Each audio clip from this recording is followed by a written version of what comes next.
Now, I'm going to read through this, but I'm actually going to jump back in time a little bit to Rhea waking up so she has a chance to kind of role play that out as she wakes up. And there might be a slight retcon from that. All right. Carved from the bowels of the Alvarian Mountains, ancient dwarven city of Stonehearth stands as a resilient example of dwarven architecture and culture. Ruled by 3 primary and 2 secondary clans, the city is steeped in tradition and runs like clockwork. Here in Modrigin's belly, the commerce center of the subterranean city, the air is hot from the smithies running day and night in the center square. The humidity hangs on your skin like a wet blanket and makes every step you take feel as though you've taken 4. Leaving Rhea behind to catch up once she regains consciousness, you've all found your way to the apothecary section of Modrigin's belly to resupply before seeking a meeting with Ez Stormsunder. Falcon takes pause, standing only feet away from a pet vendor, finding himself very interested in purchasing a weasel. The vendor, a very old dwarf by the name of Marketh Bidrot, is seeking a group of sturdy adventurers to procure rare eggs from the Crestwood Mountains, which are only laid once every 10 years, the handsome sum of 2,000 gold pieces. As the party voted in favor of pursuing this deal, the familiar voice of Rhea rang out behind them, asking what they were signing up for. Obviously, I wrote that before realizing I should probably go back with Rhea, so thank you for your patience, Rhea. So taking a further step, we'll start with just Rhea as you wake up in a very large and spacious, which you're fairly accustomed to anyway. Large and spacious bedroom, comfortable bed, feather down pillows. You're tucked in nice and neatly in some comfortable clothing.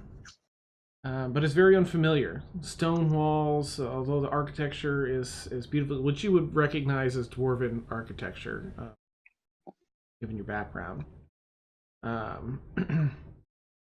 You wake up and you feel a little bit uncomfortable, aside from sort of this throbbing headache. You're sleeping on something that's folded up underneath you, some linen or something like that, you imagine. Okay. Oh, I guess I will roll out of bed and try and find my things and figure out where everyone else is and try and find out what happened. Okay, you kind of roll up out of bed, and the weight of those linens is still hanging off your back. Okay. I will just reach around to get them off so that way I can get dressed and ready to go. You pull on it, and it's soft and feathery. Well, it's soft and feathery, but also almost intangible. You feel like this cold sensation and a softness to it as you reach through, and you look back, and there's these giant angelic wings from your back. Can I look around for a mirror to confirm what it is I'm seeing? Sure. Yep. You scan the room and you see a large bureau with one of those really big mirrors, ornate wood around it. You run over and look inside, and you see this. Your skin has this vibrant glow to it. Your eyes have this like a holy essence, almost this angelic sort of essence coming off of them. And these huge wings, you kind of look, and as you do, you instinctively unfold them, and you can move them and control them.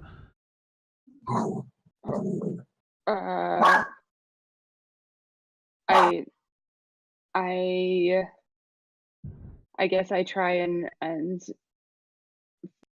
flap. Do I have enough room to flap them around? I guess I don't know how else to say it. Yeah. Yep. Okay. And they're just moving. You lift yourself up off the ground like a couple of inches as you bring them out and flap them sort of chaotically, but they go and sink at one point, and you just get a couple inches off the ground and land again. I don't know what in the God's name is going on.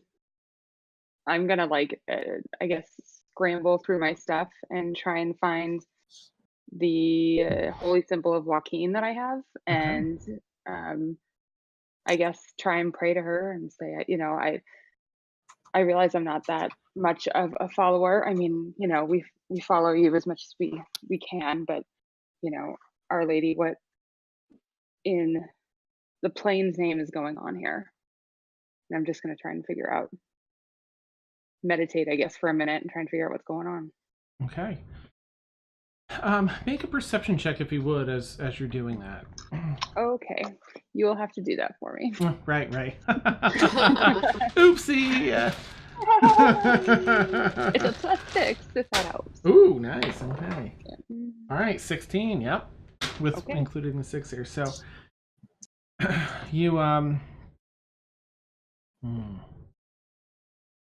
As you do this, you grasp, you find the holy symbol, and you sort of lean down on the edge of the bed and say your prayer out to Joaquin.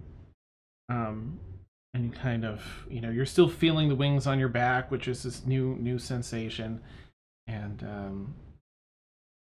you look over once again at where the mirror is to sort of, just once you're done with your prayer, to kind of look at them again. Mhm. And there is this really statuesque, very muscular female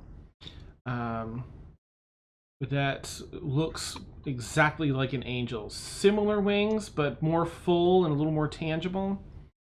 A face you've never seen before. Blonde hair done in this really elaborate, what do you call it? The braids wrapped around and everything. Mhm.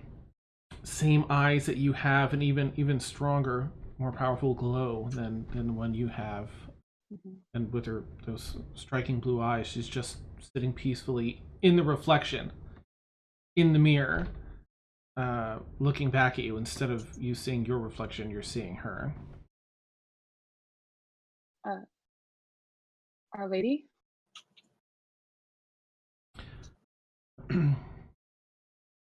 Please come closer. Let us talk. I'll get up and get closer. All right. You, my dearest, awoken. And her gaze is just sort of peering through you, and you feel this sense of familiarity despite, all this being very new. He leans forward a little. My name is Nehana, and I am to be your guide. I've been sent by Joaquin.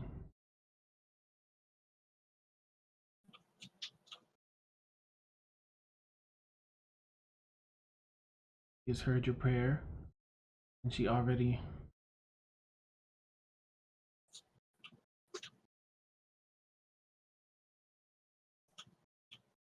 Uh, what am I supposed to do? You need not do anything different than you've done before. Hmm. Uh,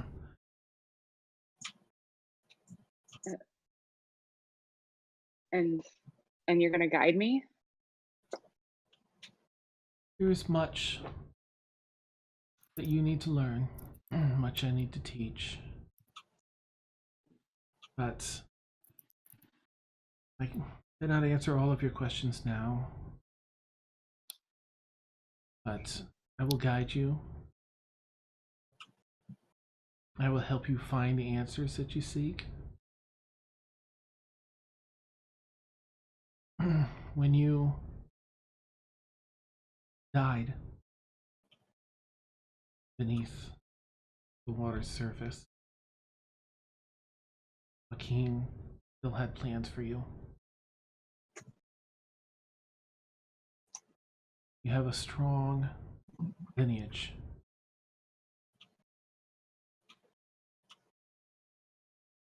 Much to be done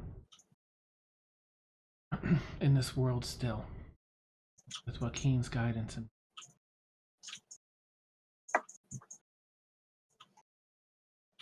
Okay. Okay. I guess maybe just one question.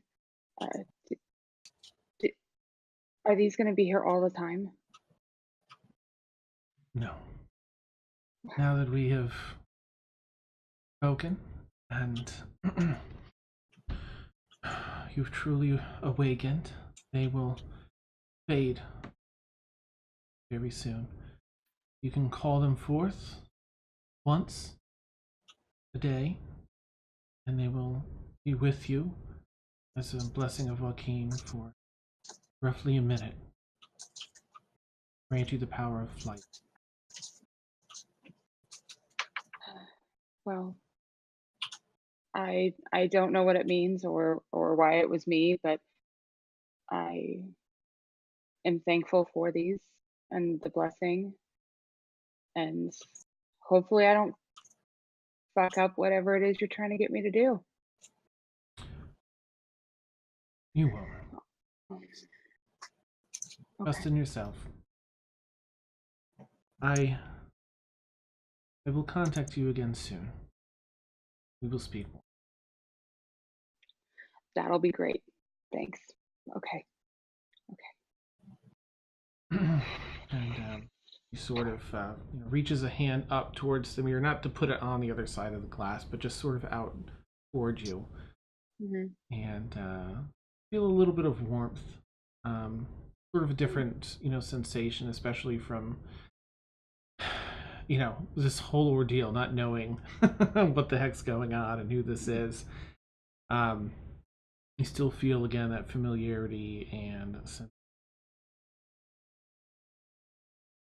fades, and your reflection takes her place. Your wings fade as she fades.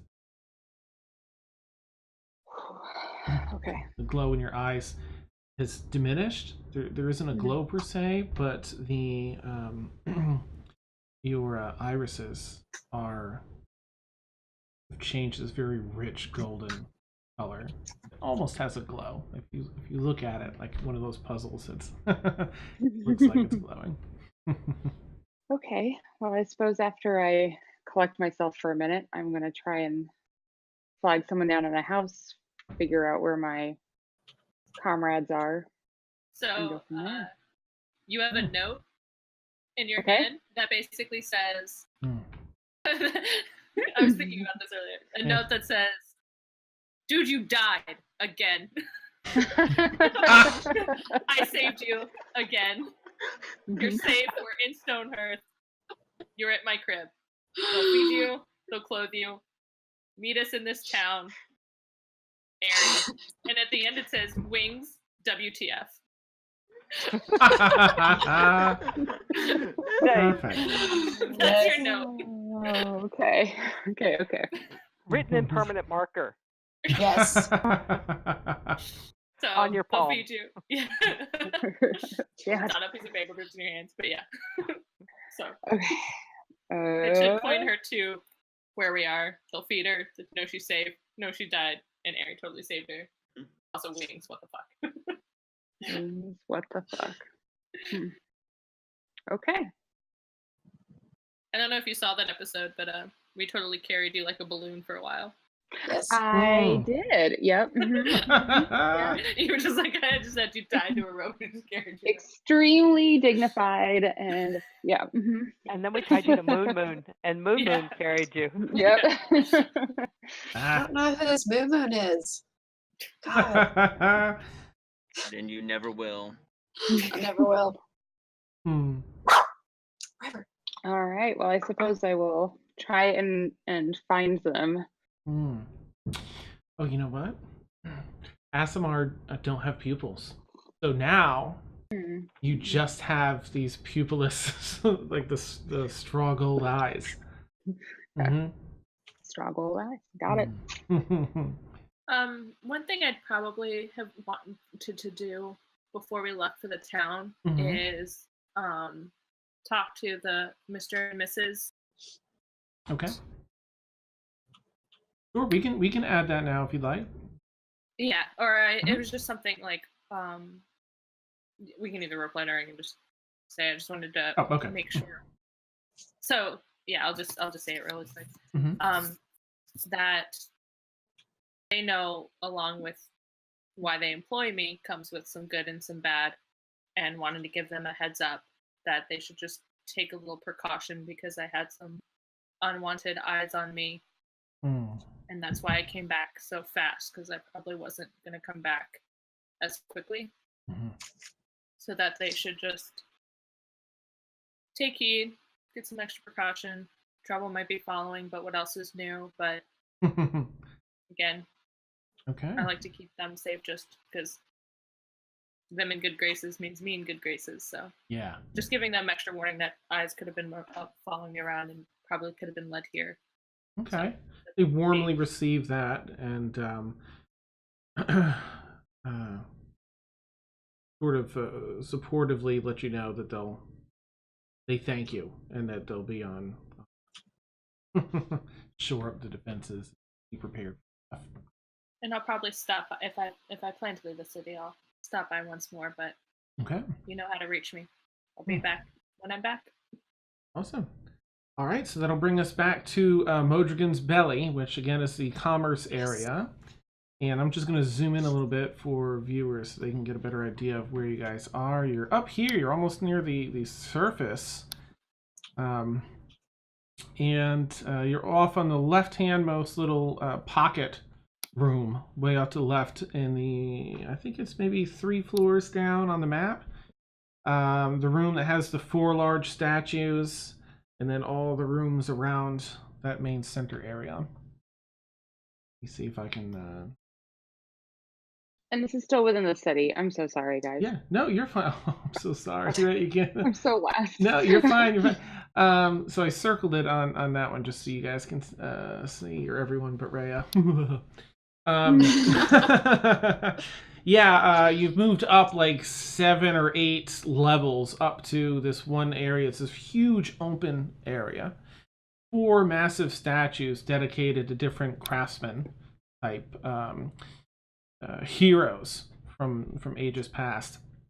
There are 4 main smithies that have little moats surrounding them with boiling water, and a little walkway into each inner circle where there's a smithy, and only the best 4 smithies in the city get to operate here, and they have a whole system and fun challenges annually to see who's the best.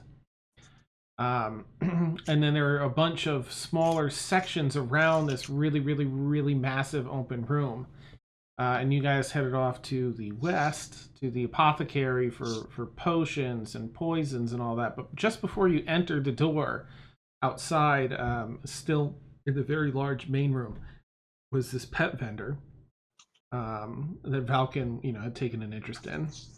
And of course, he said, hey, guess what? I need adventurers, so I'll give you a whopping 2,000 gold. And everyone was saying, okay, sign us up. Yep, we're good. And that's when you approached Rhea, just as you heard them all saying, okay, yep, we're good. Sign us up. We'll do it. And you're like... What was his name again? Let's see. His name is... Yeah, I forgot what his name was. Marketh Bidrod. Marketh. Okay. And the name of the mountains? The Alvarian Mountains, I believe. Let me see here. Oh, I thought you said Crestwood, and Airy would not have been. Oh, I'm sorry. Yeah, you're below the Alvarian Mountains. Crestwood Mountains is where the eggs are to be found. Dun, dun, dun.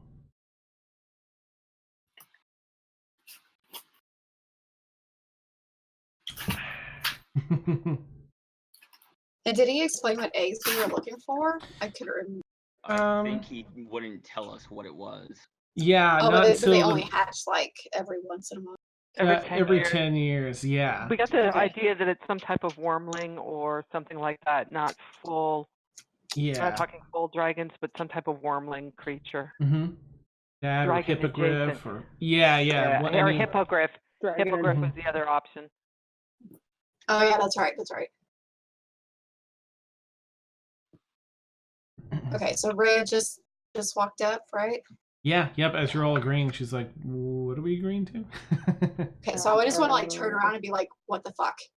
Dina just kind of fades You're into the alive. background. Yeah. Thank you for that, kid. I check her pulse. Whoa. Does she I'm have the blood only one. flowing in her? Yeah, yep, there's a pulse. Okay. Yeah. Aren't I supposed to be the only one with wings? Yeah, I kind of want to go behind her and just kind of like do a top to bottom just to see if the wings are still there. Okay. Are you touching me or just looking? No, I'm just looking. I don't touch. Okay. It's not TSA. Yeah.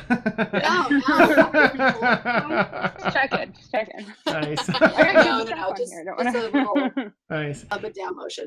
You see the differences you notice are the wings are no longer there. Those sort of semi-ethereal type wings aren't there any longer. However, her eyes, that used to just be this similar gold color, amber color, beforehand, now they don't have any pupils or anything. Just the whole things they're just straw gold eyes. Okay, so I just kind of want to like lean in like closer, like staring her in the eye, like, what the fuck? Like I'm really confused right now because I don't think I've seen this happen. Yeah. What? So I'm just staring I at you. died. I don't know what else to tell you. I died. So are you undead? No, But you died. briefly. So what are you now? I don't even know how to answer that question. I'm still me. Just someone Just intervened, I suppose. She now just Insight checker? mostly dead. Yeah, go ahead, man. Mostly dead. Did somebody intervene? I just want to insight. Insight. What I'm gonna do is just roll a dice because there may be a reason to and may not to because you guys just don't know. On behalf of Ray. Now, I'm gonna send this. Okay, so she got a 4, Rhea. Wow. And on the faux roll I did, it was higher anyway. So do what you want with that. You know, whether you're already telling the truth or whether you're not. I mean, whatever it is you want to do, you got a higher roll. So Okay. just to keep the mystery in it. You know. I mean, it's she seems to believe that someone intervened. Got someone looking out for you too, huh? I guess, besides you, kiddo. We're not the same, the voice says in your head. Sorry. Like really angry at this Oh my god. Rhea thing. So in the middle of that, it'd be like, how am I supposed to know? Yeah, you all right? Sorry. Oh, Well, okay. Well, glad you're not dead. thanks, me too. So tell me, what have you all gotten us into this time? I have done nothing. That's a lie. But we you woke up in my place. We're here in Stonehearth, obviously. We gotta go see some prisoners about protecting this rock so that evil guy doesn't kill us, and now we're gonna go get some eggs for $2,000. A piece? Oh no, they deal in little money total. Yeah. Oh. He's stingy. But Well. we really need to make it to the prison because Well, you've got to sign this contract first. oh, Hmm. never took care of that. I would like to read the contract first.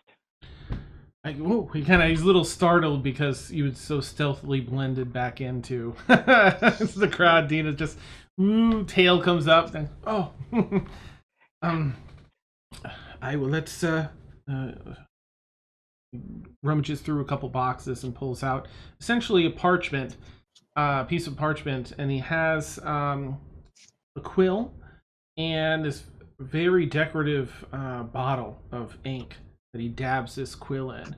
And as he writes, there's a little bit of, you can see, for those that are proficient in arcane, you can feel the arcane energy coming off of the ink as he writes this contract up. For everyone else, there's sort of this iridescent trail that follows a few seconds behind as he's writing the words out, and then it disappears.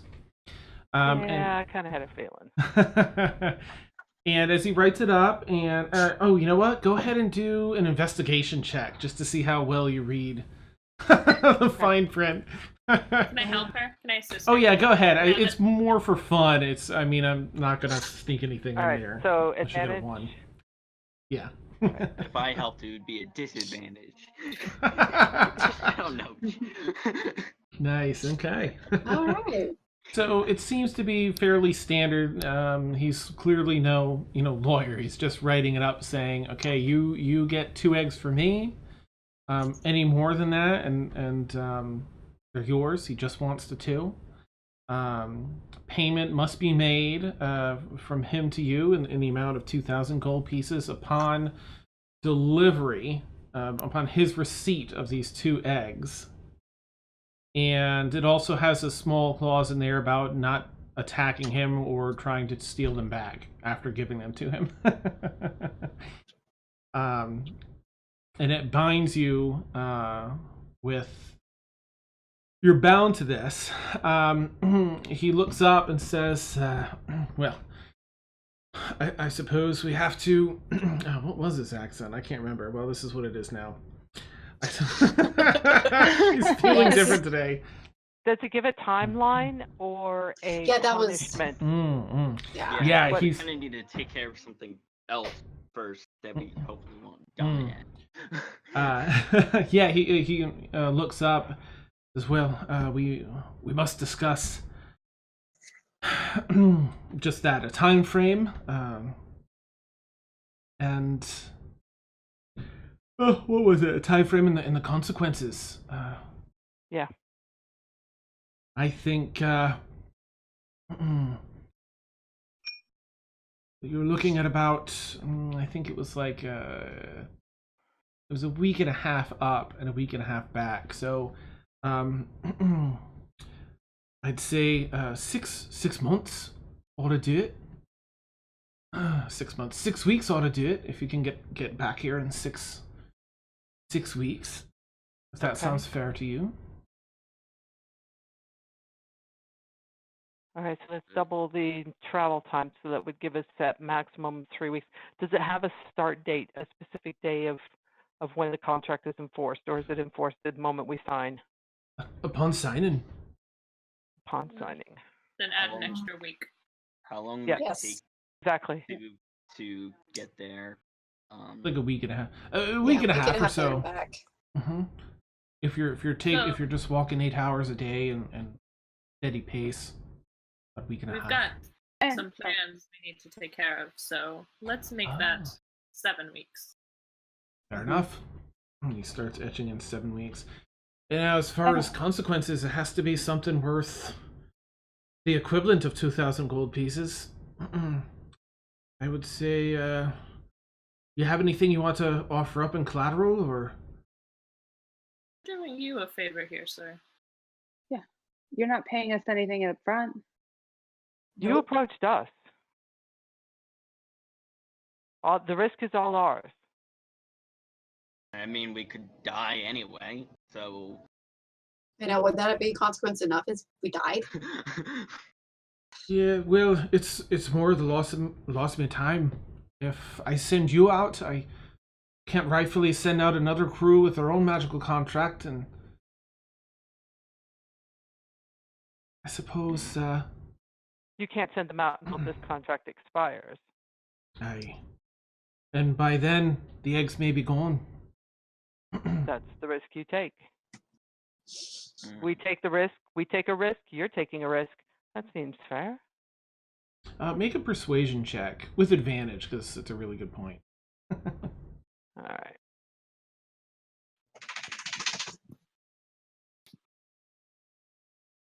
Really? 9. Oh, That's okay. Yeah, I mean, the dropped in that DC is one. pretty low anyway. Yeah, I know. Thank goodness. Oh, let's see. He looks around at each of you. Well,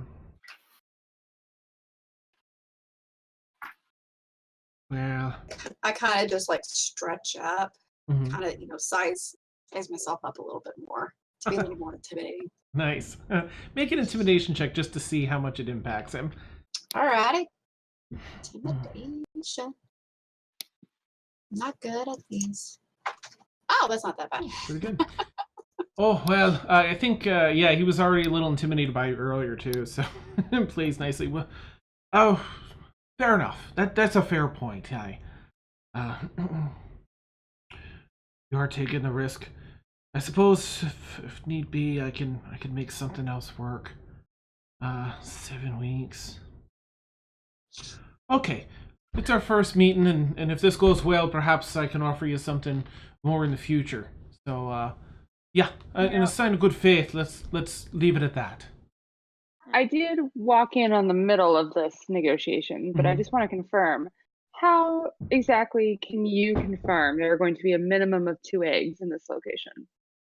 Well, the timing is right, and I've done this for quite a while myself.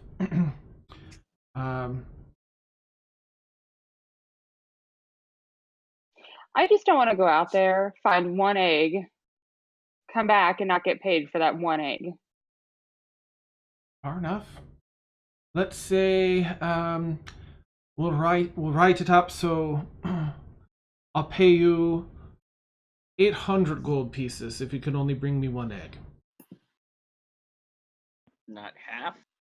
Oh no. I need the 2. A set of 2 is what I can sell. You want a breeding because you want a breeding pair.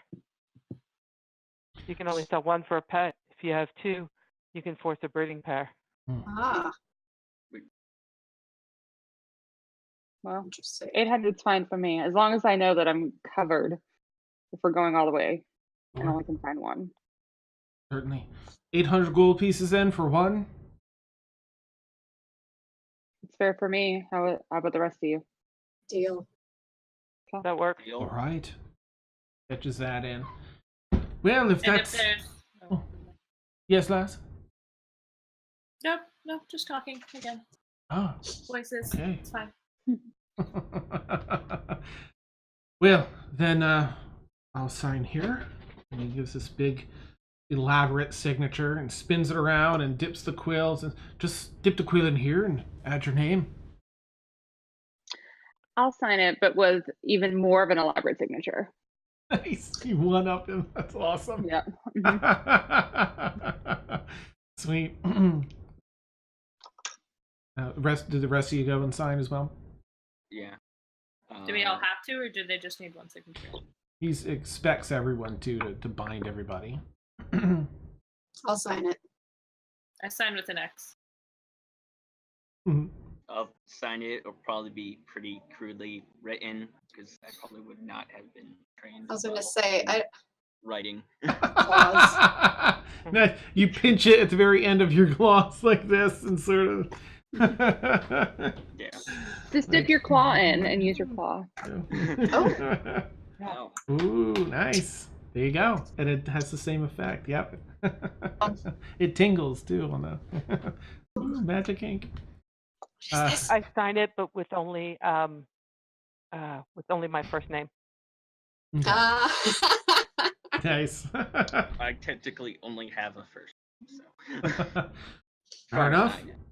He rolls it up and wraps some binding around it and ties it off and sets it carefully inside a folder, which goes carefully inside one of his drawers. All right. Well, I'll see you sometime. We have a copy as well, correct? Weeks. It's just the 1 contract. Right. We have a copy as well. Suppose we can write a second one. You do that. We'll come pick it up. Okay. I'll want to compare them side by side when we come back to pick it up to make sure that they're identical. But I would still like to get some poison before we run off. So, yes. And your weasel, sir? I said I'd throw the Oh. weasel in for Yes. taking the job. Sorry. You broke me. I'm sorry. I'm back. I'm trying to picture out where a weasel would hang out on an owl. Yes. This is so wrong. And what kind of deal Hey, that you just like probably throw out of the his weasel in beak. there? I was thinking maybe out of the beak. Nice.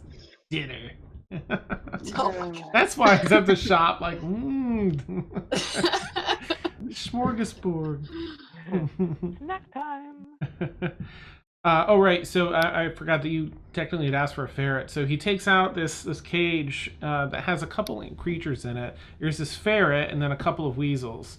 And the ferret looks a little more sickly than you were anticipating. It sort of has some patches of fur, like, missing. Not terrible, but here and there, it's just like chill. It's very lethargic in the cage there. Come on, he's trying to poke it and get it to wake up. Here's the shakes the thing around. Here's the what's What are you trying to give me? your ferret, sir? Make it look not Pets the top. well. Oh, but you do see in the cage with it two weasels, one male, one female, long tail. I'll take the female. Oh, very well then. He kind of just plops that one back in the cage and takes the female long-tailed weasel out. Oh, there you are, sir. Deal's a deal. Hope you enjoy. He doesn't have a name yet, so that'll be up to you. Yep. Sure to figure one out. Right, well, best of luck to you then. See you back here for your other contract before the day's end, if you would. Well, I would like to purchase some poison if you have any on hand. I don't, but right in here, you can't miss it. Poison vendors everywhere. All right. He sells animals, not poisons. Oh, just kidding. I thought he. Never He's mind. outside the apothecary.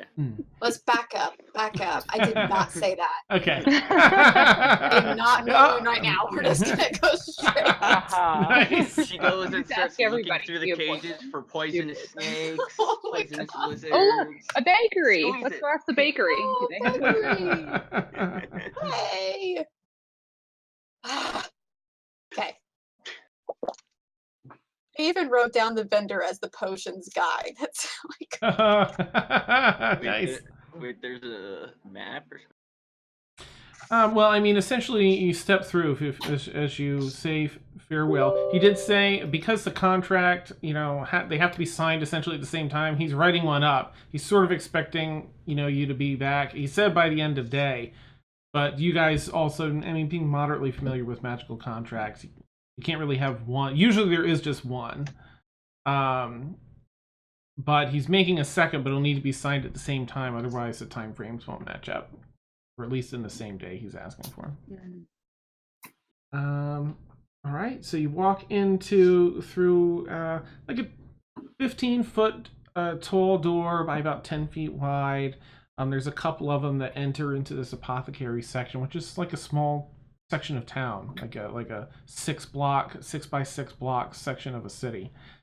But it's all smaller shop buildings, 1 or 2 level.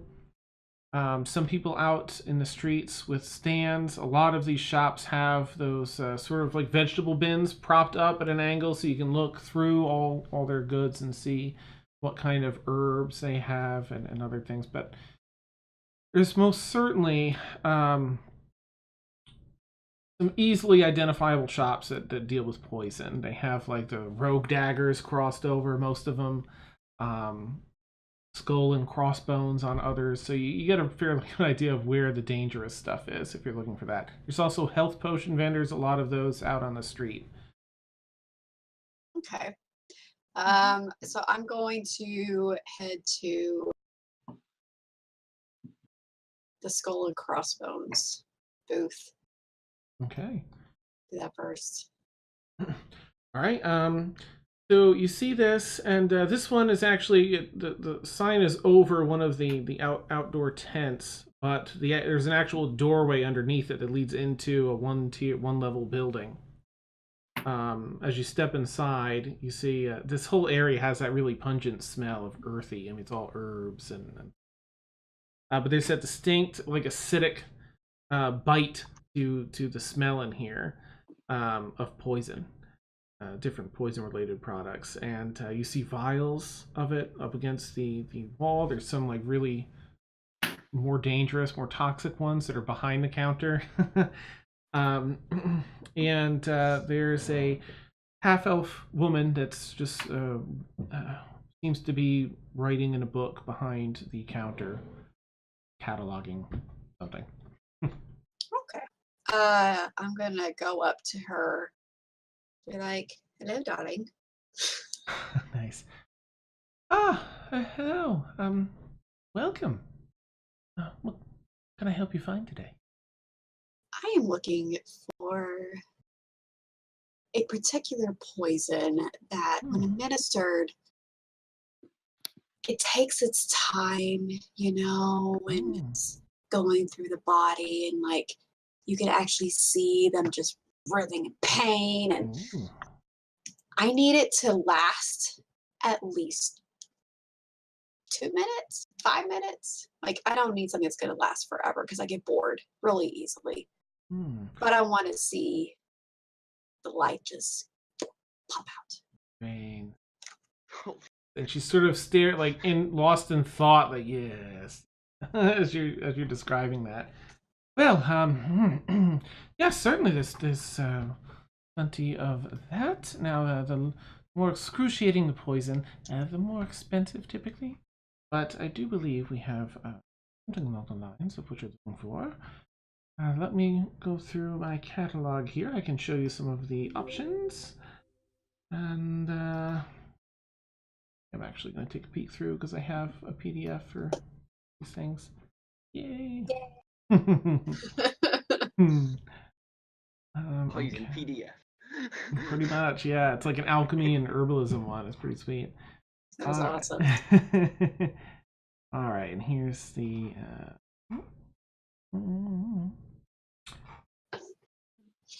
Indians. Oh, there's such cool things in this. I love it. All right, where's the poison now?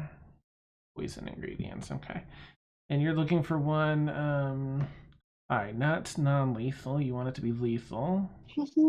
Oh, here we go. Yes, you're looking for basilisk's breath.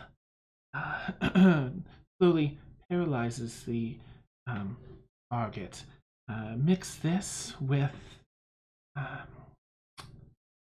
and she kind of goes down the list here of how to concoct this. With some emetic wax, and you'll have what you're looking for. Most of these, well, the emetic wax I have stacks of. The basilisk breath required to create this potion, very rare. Let's see. I have to do a roll to see how much that's going to cost. 2,000 gold. That's amazing. Yay, Randy's on his way. Oh, sweet. Yay! Full house. Yay! So just to prepare you, in the, like, right out of the player's handbook, standard, like, a vial of poison is 100 gold. And you can coat one. Let's see, so regular poison, you can use poison in this vial to coat one slashing or piercing weapon or up to 3 pieces of ammunition. Applying this poison takes an action. Creature hit by the poison weapon or ammunition must make their DC save, blah, blah, blah, blah. And once applied, the poison retains potency for 1 minute before drying. So you've got, like, an entire I mean, that's 10 rounds. Yeah. Oh, wow. You know? Okay. So, I mean, it lasts a battle, but you probably wouldn't want to put it on beforehand. But that's the basic one. So she says, yes, well, as she describes the emetic wax being pretty cheap, that's what you're looking at for sort of the 100 gold. The basilisk breath is very rare. And you're probably looking around 160 gold. But let me see what else I have for you, if that's a little too expensive for you. I'm quite curious. Yes, what else do you offer? Well, let's see. Again, I think we should stick with the emetic wax, as that actually has a delayed effect of delaying the death. Let's see. That acts as a boost too for the main.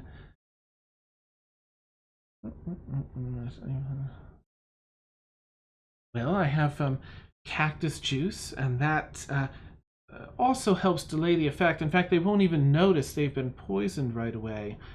It starts taking effect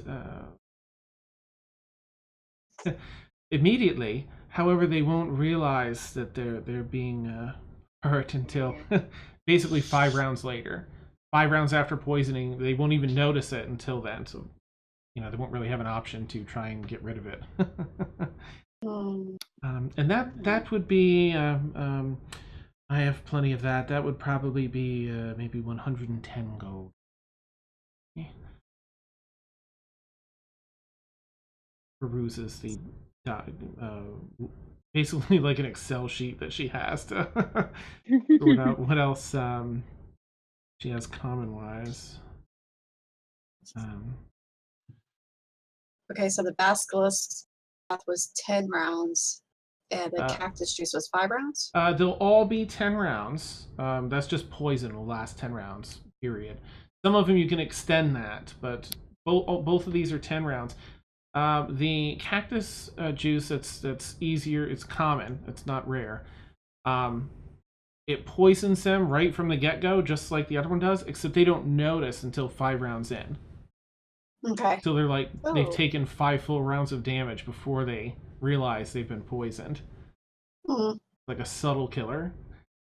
They have, she covers a few other things just to speed it up for you. There's frozen seedlings, and those are rare, so it'll be a little more pricey, but that immobilizes them as well. And, or slows their movement. How much is that? I would say, that sounds like you want to put it to such good purpose. I'm saving it for a very special. Wonderful. Yes. Well, I would say I can give you a bit of a deal on that then. Maybe 125 gold pieces. Ooh. And what is that called? Well, we'd mix that with frozen seedlings, and so that is simply the frozen death. Oh, it's called frozen death. What? Yes. Wonderful. So that was kind of out of character. That is awesome. Wait, so with the frozen death, I have to actually mix it before administering I'll mix it, and I'll prepare it all in a vial. All you will need to do is simply apply this to your weapon just before. I would recommend, at least, just before attacking the person that you wish to attack. It does take a moment to apply, so be aware of that. And it'll last you a good minute at least before it dries out and loses its usefulness. And then with the cactus juice, do I need how long do I have to mix that? I would also mix that for you, and again, all you would have to do is coat the weapon, and it would also last about a minute. The base for most poisons. Okay. I'm feeling like frozen death is exactly what I'm needing, so... I knew I liked you. Yes. Yeah. Wonderful. Well, I can have this mixed up in a matter of 10 minutes or so. Wonderful, darling. I am going to take a stroll, and I will be back. Here. She very gleefully turns to start working on this. Yes. All right, and then I walk out to see where everyone else is. Okay. What's everyone else up to? I need to find a smith, preferably one that works in jeweled weapons. Well, you'll definitely you won't find it in this particular section, but you will absolutely find it on this floor. There's the 4 main smithies, but you get the feeling they're probably going to be pretty pricey. Ari, if you said that out loud, anyway, then Ari, you would know that there are a number of smithies in the next section up, with less renown, but everything here is pretty good quality. Is there a place where I could buy more darts? Probably in that same area, they'd have weapons and armor and because I'm kind of craftables. down. What? Yay! Hey, wizard! Yay! He's a I wizard. mean, perfect timing. Because I think I'd probably bring up, so, not that I'm totally in a rush to, talk to some people in prison, but I thought we were going to kind of just get some quick poison potions, do that, and then we can kind of do the shopping after. I can do the rest of my shopping later. I need health potions. What do we? Plenty of those around here, if you. So agreed. I just need some health potions and to send out a note before we leave the city. That's it. Well, so, we're not leaving the city yet. We still got to go to the prison. So, but health potions next, I think. Mm-hmm. Health potions, and then once we deal with the prison, then you do all the shopping you want. Yeah, I don't really need an extra dart now. I hope we don't have a need to use weapons in the prison, but well, never know. Hey. You find so many. I won't even make you role play that out. There's plenty of healing potions here. They run about 50 gold per healing potion. Graders. These are that's just the standard cost of the He doesn't have. They don't have any regulars or any greater healing potions. Just regulars. You know what? I think they definitely would. Let me see what those run. Healing. Yeah, maybe. I think we lost our video on Twitch. Oh, we did. Yeah, sorry. I started switching it over, and then I'm so bad at multitasking. Oh my god. My bad. No, you're fine. You're fine. I can find. Is this it? So we needed part of a window. Wait, we have enough HP to make greater healing potions or greater healing potions? Maybe. No, we don't have that much HP. A regular healing potion is just fine. At least 4 times 4 is 16 plus 4 is 20. So a greater healing potion being 44 plus 4, if you max it out, is only 20 HP.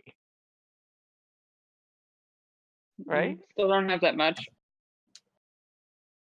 Oh, where is my 4 plus 2, which is max healing of 10. Right. Let's see, I'm at 27, so I mean, even 20 would be. I'm at 25. 15. You don't need a greater healing potion. You don't need one. That's no. The rest of us could. Yep. All right, potion of greater healing. So we'll keep that in mind, not to waste greater healing potions on you. Yeah. Not unless we got extra temporary HP up. All right, so that's the price range for that. Temporary hit points are temporaries. Yeah. You find there's a bit of a range on these. They're not. You don't know if they're all quite of the same quality. I mean, mechanically, they're all going to be the same roll, but in game, you're sort of looking like. I don't know why the price varies. They're all around 150 gold pieces for the greater here, and it's likely you've seen them before, upwards of 500, but because there's so many here, you think that's why the price has been driven down. So you see most around 150 or so for the greater, which I think is a 44 plus 4. Right. Yeah. DM. Yeah. How many monies do I have? Oh, right. Yeah, I feel so bad. Let me ask you this: Can I buy 3 just regular healing potions? What have you got? Probably what have you got? Probably. You can just, yeah, you'd have a little bit left over, but not much. If you wanted 3. Okay, I'll do 2. Oh yeah, because we haven't given Rhea like any gold. Mm-mm. Oh yeah, she had Nope. no. Yeah, I'm gonna go ahead and buy 2 regulars Okay. for the 50 piece.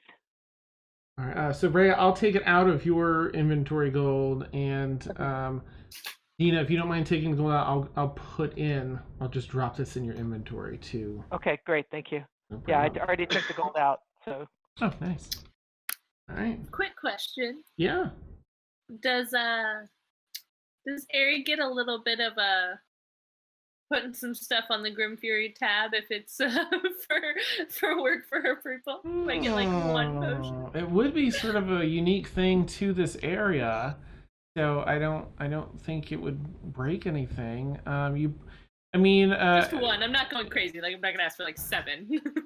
Nice. 7 healing potions. This thing. You know what? Let's say this. As you talked to them earlier, they would probably say, "Go ahead and pick up 2 healing potions on our tab, since you've got something coming after you."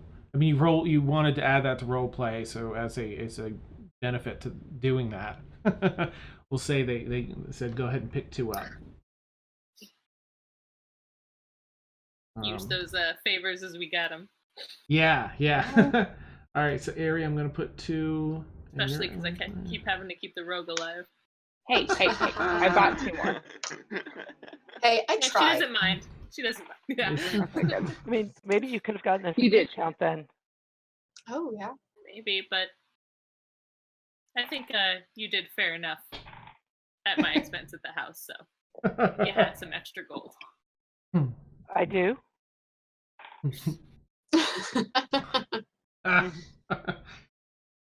Awesome. All right. So you find that, and where do you guys? Do you have anything else you want to look for here in the apothecary section?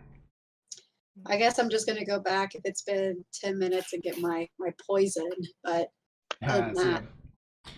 Okay. Yeah, you go back in sort of eager to get this, and there's a paper bag on the counter, much like in a package store.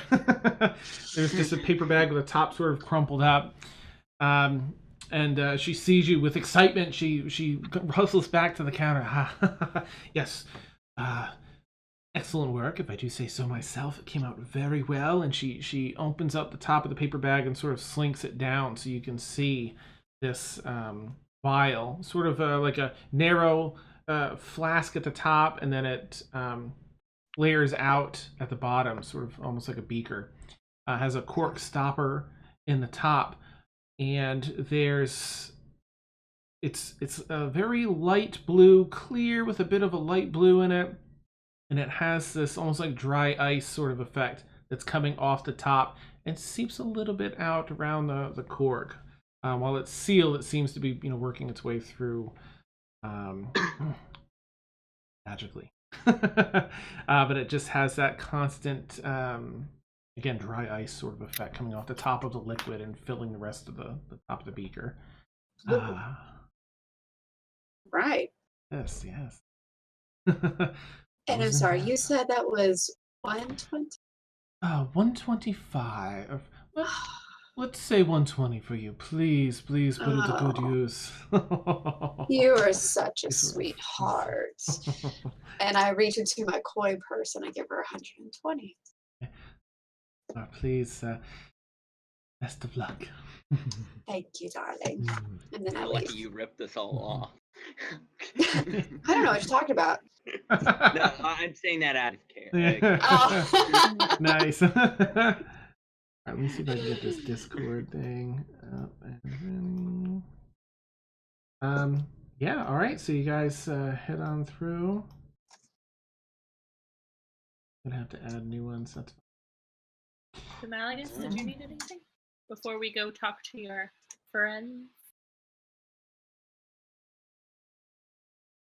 We can't hear you. Again. Oh my god. It's like he's trying to speak to me. I know it. Hello. Now the Valgus is a mime. Okay, while he's trying to fix it, maybe Rhea missed this earlier. Do we have a plan for what we're doing when we go into this prison? No, I don't think we do. Can we get a plan before we go into this prison? I believe we're aiming to just speak to this. I can probably get us in there, visiting hours and such. I've got some pull, but I think we're just looking to have a conversation. Kind And of. what do we need to get from this? What information do we need to get specifically? They're gonna let us know, or from my understanding, the wizard can maybe help out here, but we need to be able to not be seen. Remember that voice in our head? Not mine, the other one. Sure. Yeah. They're gonna be able to kind of keep us hidden. Got it. I'm guessing And what happens at a cost, but right. And I'll figure that one out. any plan for whatever reason it goes south while we're in there? Well, I mean, we're going to be kind of in control. They're the ones in the prison. We're going to be able to kind of hold the strings on how we want to do it. Not quite looking to break somebody out, but I thought this wasn't going to be a prison break. no. Right, but what happens when they ask for it? That might be their cost. My mind is right with you there, sweetheart. I hear you. Yes. Yes. Yay! We can hear you. I Yay. can't hear you now. Right, so they protect us or the stone. Can you Which clarify there? Oh, what you were told? It was the protect the lot of you from being scryed on.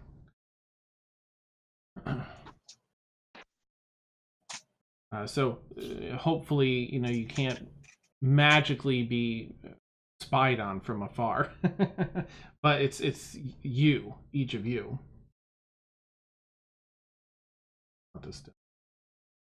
We're gonna have to get room tattoos.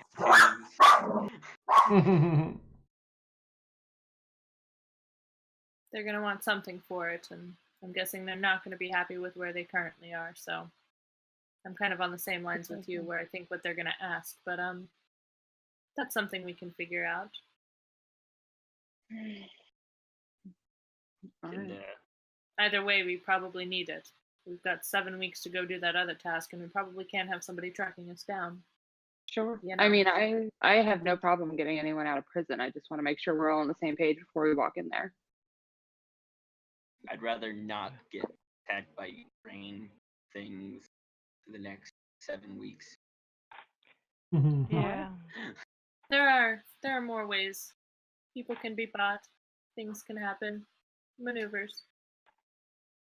No. All right. You just have to mime everything now. You're a bard now, and you have to mime it all. That's all. That's all you're gonna The what? Nice. do. All right. Sorry, I've got like half the videos up. I know I'm a little distracted. What time is it? All right, I'll get the rest up during break. So as you all sort of discuss this, leaving the apothecary section and heading through, even though it's such a large open area in the center, it's fairly crowded, mostly with the dwarves that live here and work here. But there are a number of above ground dwellers that are down here delivering their goods, or mostly purchasing and taking out of here. And you guys, do you want to head to Modrigin's Embrace, the prison? Or do you have I anything thought else? Malagus wanted to do something. Ooh, yeah, what you got, Malagus? Okay. Oh, yeah. Thank you.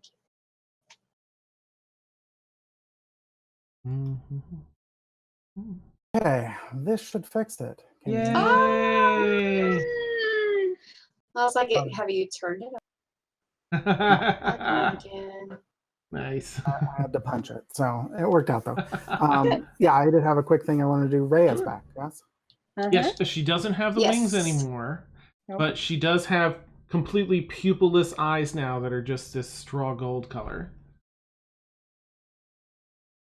Mortifying. Excellent. Okay. Mhm. For us all. I'm going to sort of pull her aside. Mhm. Quick moment. Sure. So, when we arrived here in Stonehearth, we were rewarded for the safe return of Airy. However, the rest of the party felt that cutting you out of the reward was a good idea. I disagree, so here's your half of my share. And there's 25 gold for you. Oh, Demalagus, that's quite honorable of you. I mean, I can understand why they felt that that wasn't necessary, though. Is I don't mind foregoing my share this time. I did die, and you did have to, I guess, float me back. I'm not quite for sure. So, I mean, I will certainly keep it if it makes you feel better, but you don't have to do that. Please do keep it. It's not your fault you're in this situation. Oh, well, I will remember this, and I appreciate it. Thank you. Of course. That's all I had. I mean, I was going to buy stuff, but I have to do it right now. We can do it. if it's anything in here, and I won't make you role play it out. If there's something in particular you want, or if you'd rather role play it out, we can wait until you get a chance. Too. The thing I have is very exciting. It's just simple stuff. Okay, yeah. You'll find anything related to healing potions, poisons, and such here. And at some other point, everyone's going to go to like the smithy area where you'll be able to get weapons, armor, and most other adventuring gear.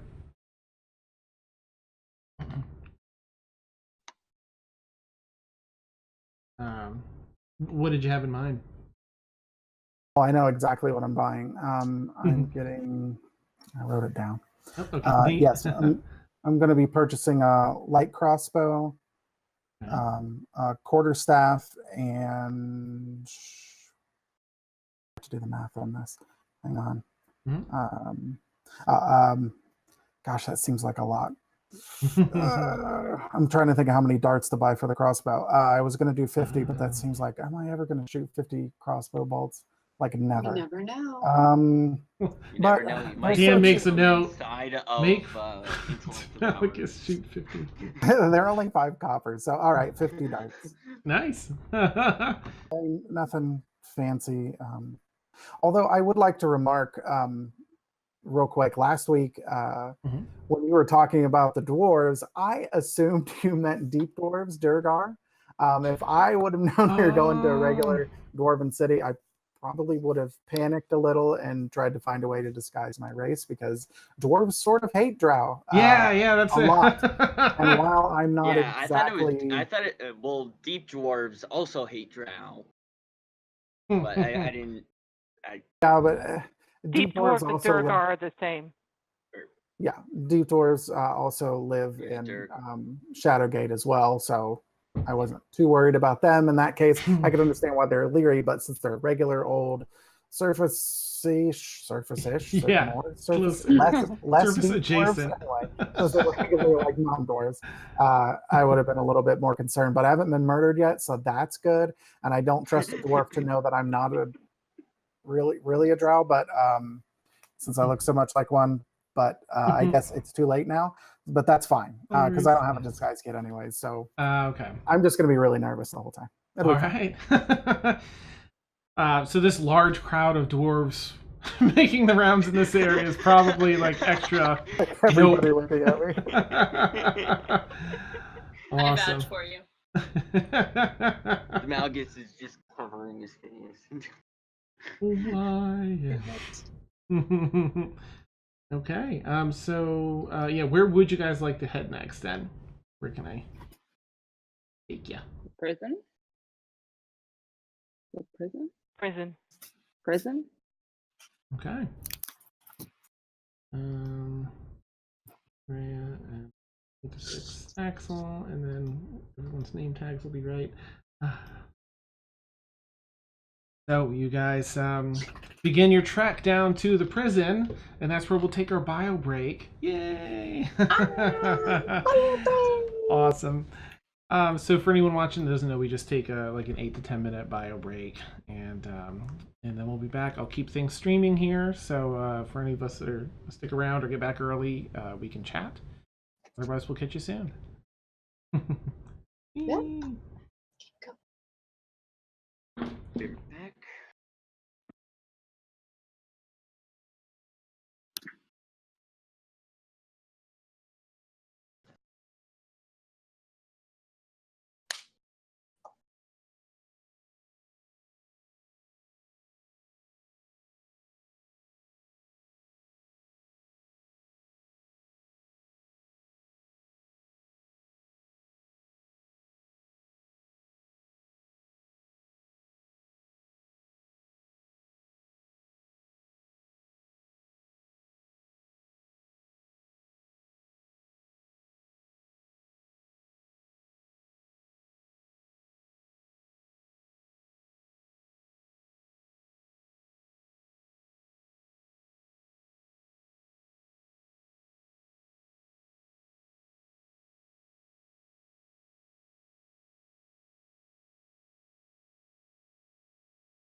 Oh, my legs!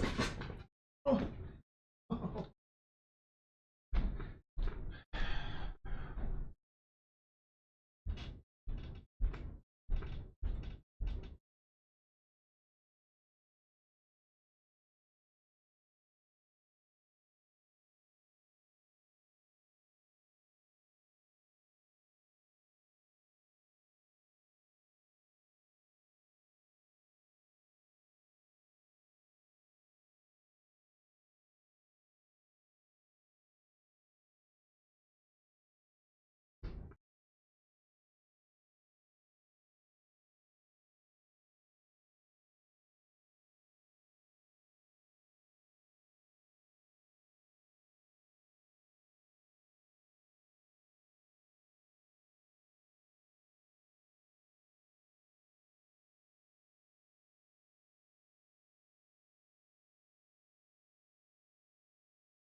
Long day.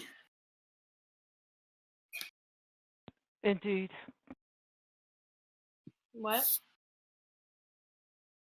Indeed. Yeah, we're we painted the baseboard, so the room's been painted and primed, and Steven's gonna do the baseboards tomorrow, and then caulk them, and then we're gonna move furniture around. Nice. The master bedroom to be done, because I basically live here now. I haven't slept in my own apartment in a month.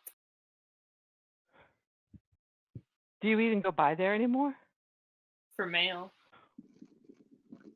It's ridiculous. Yeah.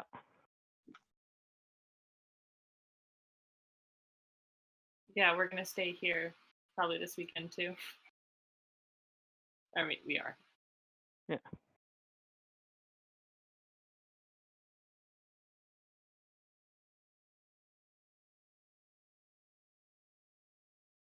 I'm jealous. Everyone else has their puppies. I feel like I need to have my blanket up here and just like just petting it. Mm-hmm. Mine's laying on the floor over here, giving me nasty looks. Oh. Our air conditioner broke about a week ago, and it's getting fixed this week. But my dog has been not happy with me that it's been really hot in the house, throwing a lot of temper tantrums.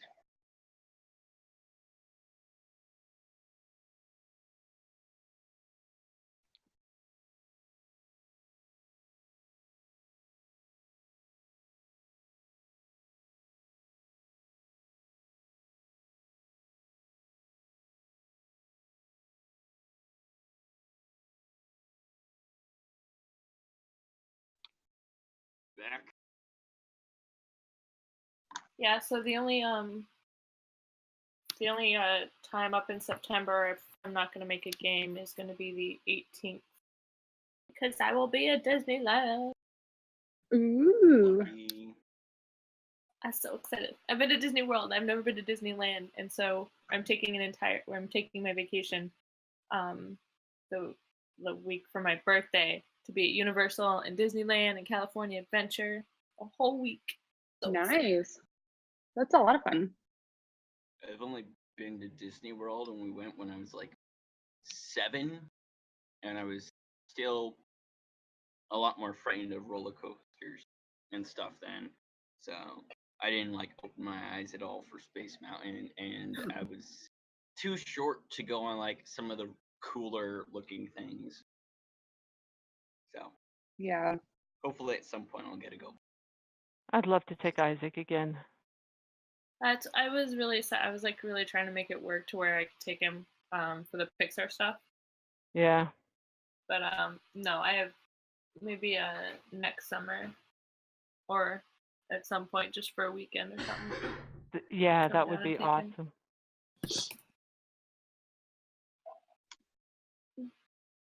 I know It's my really- brother's girlfriend goes to Disney World like every year. Disney World is the best. She also We're went going to college down in Florida, so they used to like. So I live about 20 minutes from Disney World. So it's a pretty common thing that people are like, hey, we're going to go to Disney for the evening. And then you get the cheap half price after Nice. and you go. And, yeah. I love Epcot. Go to Epcot all the Oh time.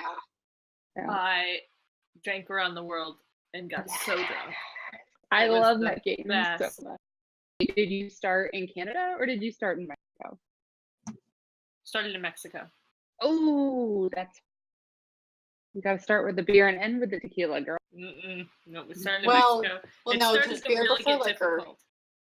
It started to Oh. get really difficult once we hit the sake and yeah, because I was like right up till then we hit sake, and then it's kind of like an in and out vision. Right. Yep.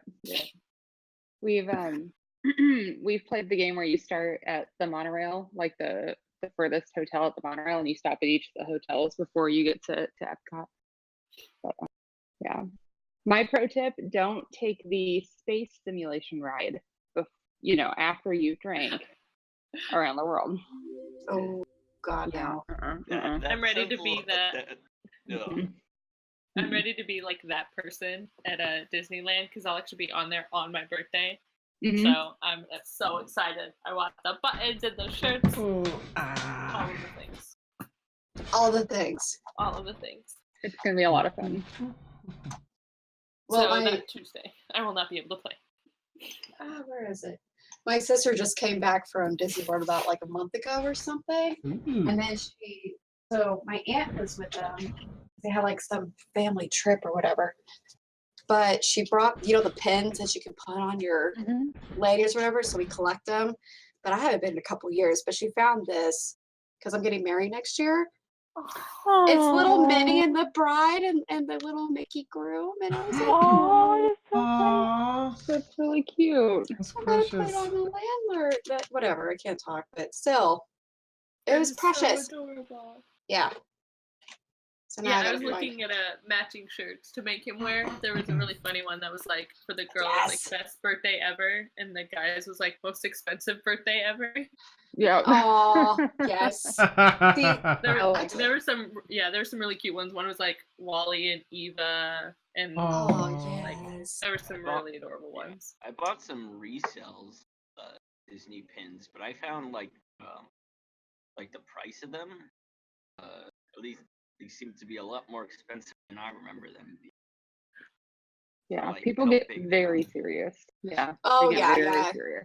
They can I mean- be like $15 for like a pin that's like that. Yeah, but it's totally worth it. Like, I mean, at least what I thought. I'm like, yeah, $5 here, $10 here. Like, Lord, I don't even know how much this one was. It was blue. Whatever, how much the price of blue is, that's how. I guess Nice. it depends on what the pin is of. It's like I'm not gonna pay $15 for I survived Space Mountain, the pin. Nah. I have to find my lanyard, but I want to go back to Disney World so bad. Amazing. It I know they've is. gotten rid of some of the things that were there when I went. Mostly some of the things in the studio place. Now they've been replacing them all with Star Wars things, I think. Is that where is the Star Wars land? Is that Disney World or Disneyland? They're one at- doing it. There's one at Disneyland, I know that. And they're doing it at No, World. this new like Star Wars world that they're making. Oh, To be yeah. in like the Hollywood Studios stuff, I think. Really? They're So it's getting in rid of all the California, Hollywood not in Studios. Florida? I think. Oh, they're no, I making thought- one in I thought it Florida. was.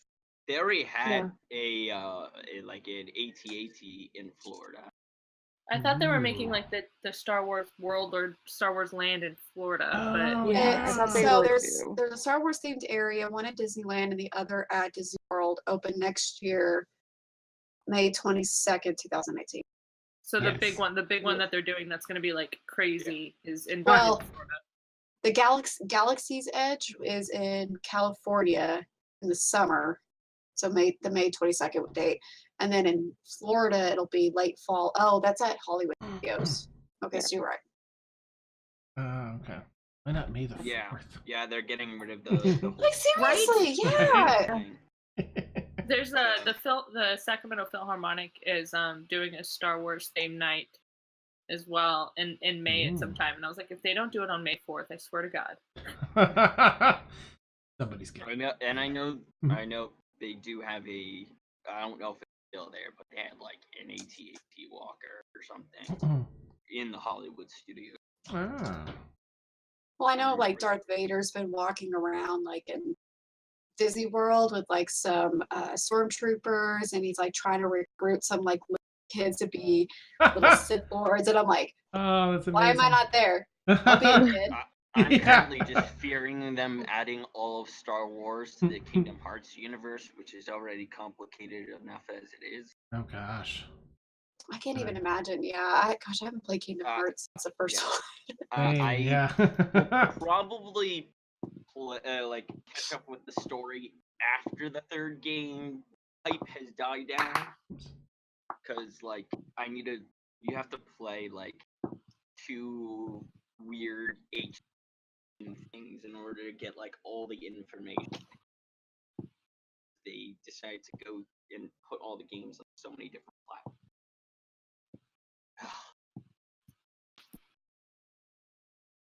Andy's back just. I think he said he was drawings. Okay.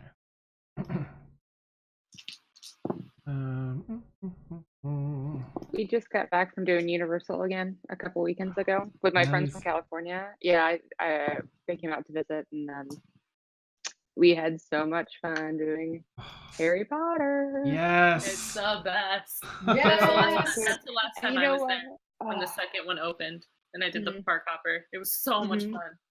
It was. I hadn't park hopped over yet, and when we were in Hogsmeade, we found a little cauldron Yeah. store, and it was called Caradwin's Cauldrons, and Caradwin is the name of my D&D character that's in my weekly session. That's like in real, What?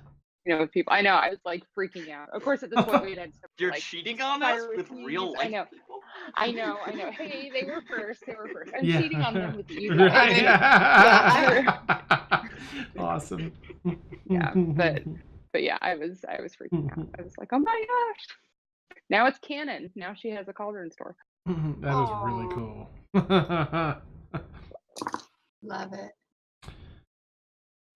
All right, I think I've got everybody's things updated too to level 3. Nice. Snuck that in and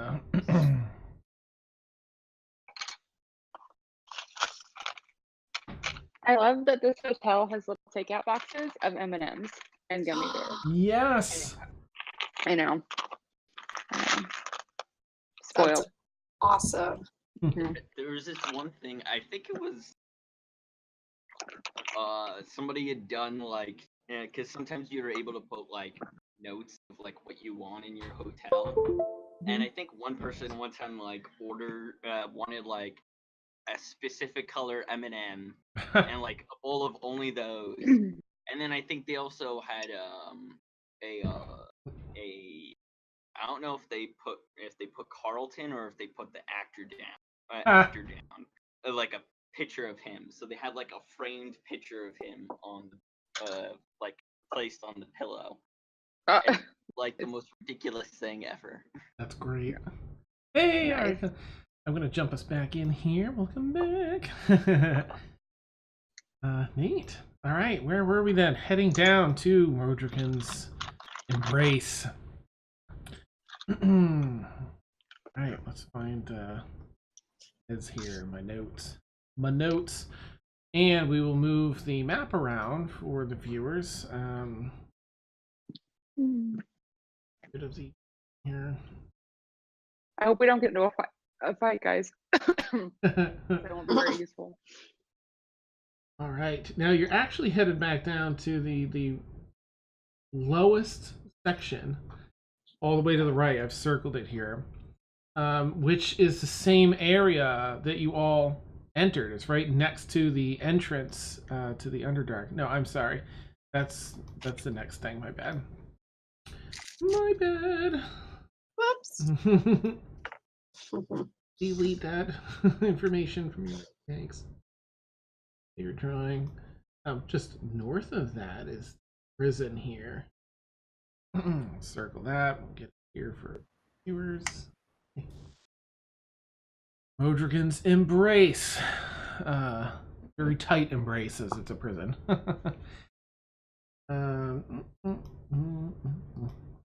Where are we? All right, so you approach a fairly heavily guarded prison. It's essentially built, right into the stone wall.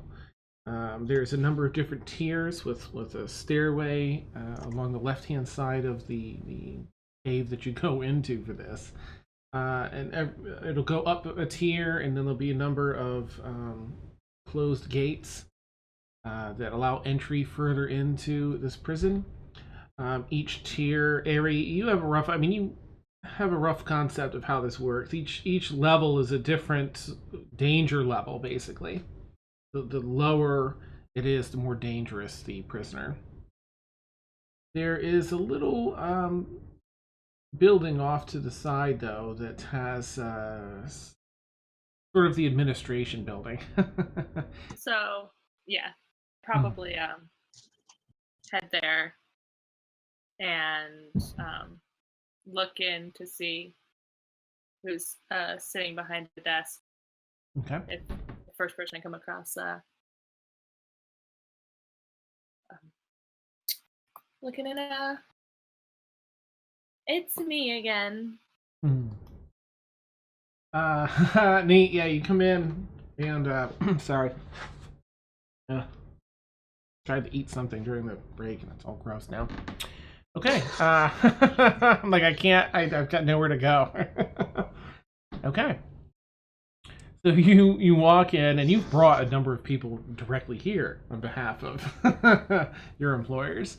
So they do seem to know you. There's a number of the dwarven guards, men and women in here that are just going about their business, about 5 or 6. It is sort of an office building as much of an office building as dwarves will have. They have all their weapons at the ready in here anyway, and so a woman comes up and sees you, acknowledges you.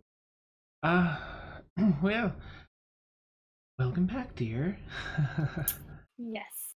So, I'm needing a little bit of favor.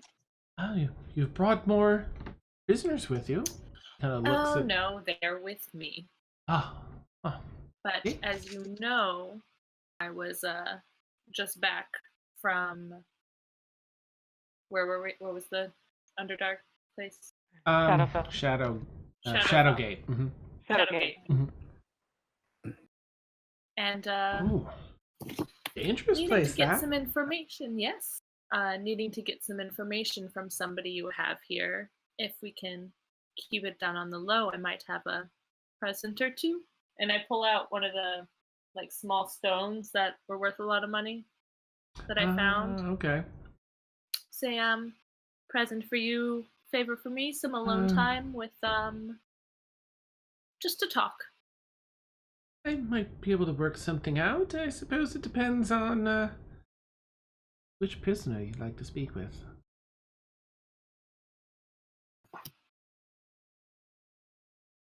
Hez Stormsunder. Yeah. it's Hez Stormsunder. Mm-hmm. Sorry, Hez Stormsunder. Looking for a few minutes with Hez. Oh, is that she takes off this takes a book out from the underneath the counter and places it up and flips through. Keeps flipping.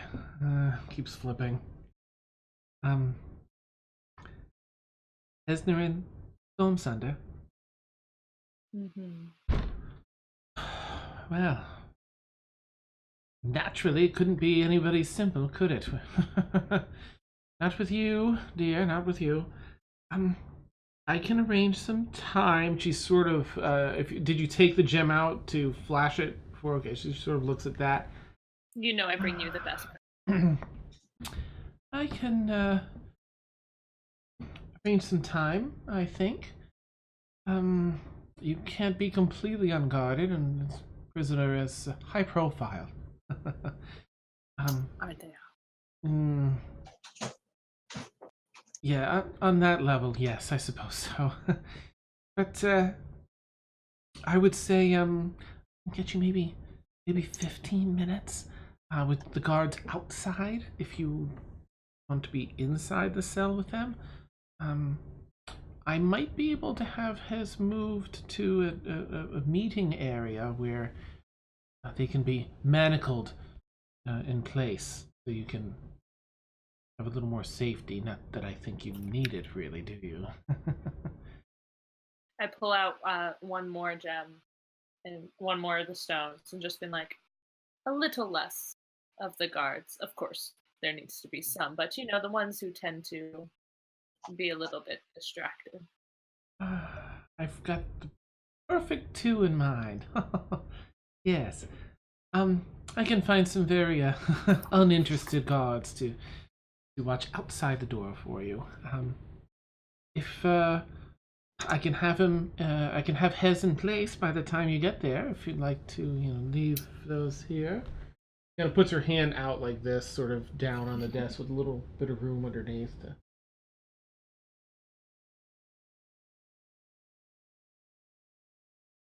Do you give her the stones or? Oh yeah, sorry. Yeah, sorry. That's her place. takes those and pockets them. Yes. Well, you know your way down. There's 5 different tiers here, and Hez is on level 4 out of 5. So 5 being the worst people and the deepest. Hez is on 4. Yes. Just she's an odd one. So.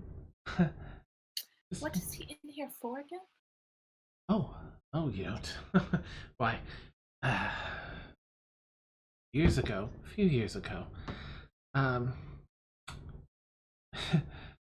Hez was found rushing ahead of the Runekeeper family to unearth and understand a recently discovered arcane relic in the mines below. I believe that she was looking to, very ambitious, that one, looking to become a member of the Runekeeper family, if I understand it, but failed miserably. Her entire team murdered. Her brother. Gory, brutal deaths. Only she remained. Curious. She was charged with their deaths and the reckless abandon with which she pursued such a dangerous relic without allowing the Runemaker family to properly do their job. Best. Just that. No one really knows what happened, but they say that when they found her, she was covered in blood and mad. She was driven.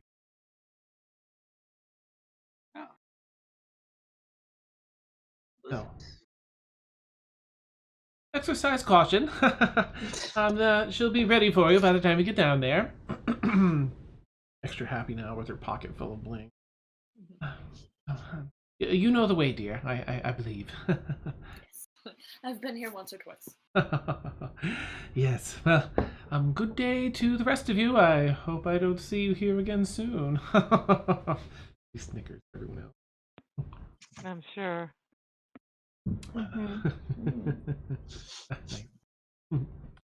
All right, so Ari, you kind of know the way. There's a process. You have to go up just one flight of steps. There's a large gate that is raised upon showing, someone calling down saying this person's good to go. The first person that you approach is a little bit wary about letting you and this whole party enter. I know, it's not typical. Yeah, ma'am. It's like a really, really young dwarf. Like not even like they start working at a really super young age. So, like a late teen, mid-teen human equivalent. I just I'm not really sure. He's got like the spotty dwarf beard growing in. I look for another dwarf around. Like supervisor's like, just me. Yeah, they're like, oh, just let her in. She has he kind of whispers like under his breath she's with the Grim Furies. And he looks over at the guard office, and the woman's over there like waving like, go, let her go. Oh, I'm sorry, ma'am. Come I on walk over to him. I walk over to him, and I put a hand on his shoulder, and I lean down and go, "It's all right, darling. You just need to learn." Oh. I want to pat her on the head as I walk by. Nice. He's all flustered, like, oh, thank you, ma'am. Give him a wink, and then I'm the last one to go through. Nice. There you go.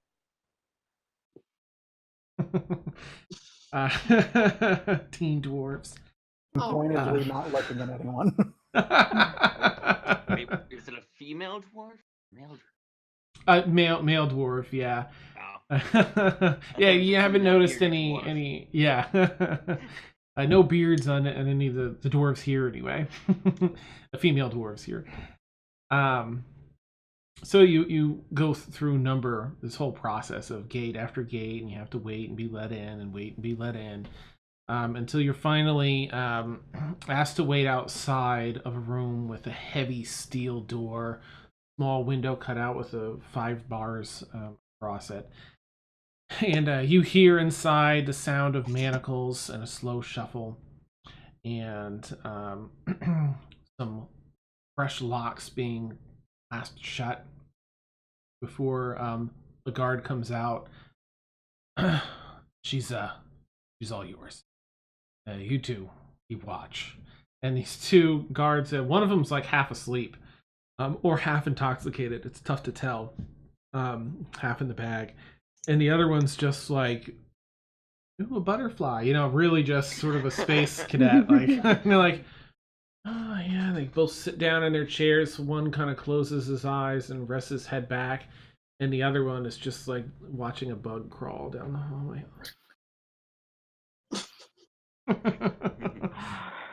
You all pile in, and you see a female dwarf.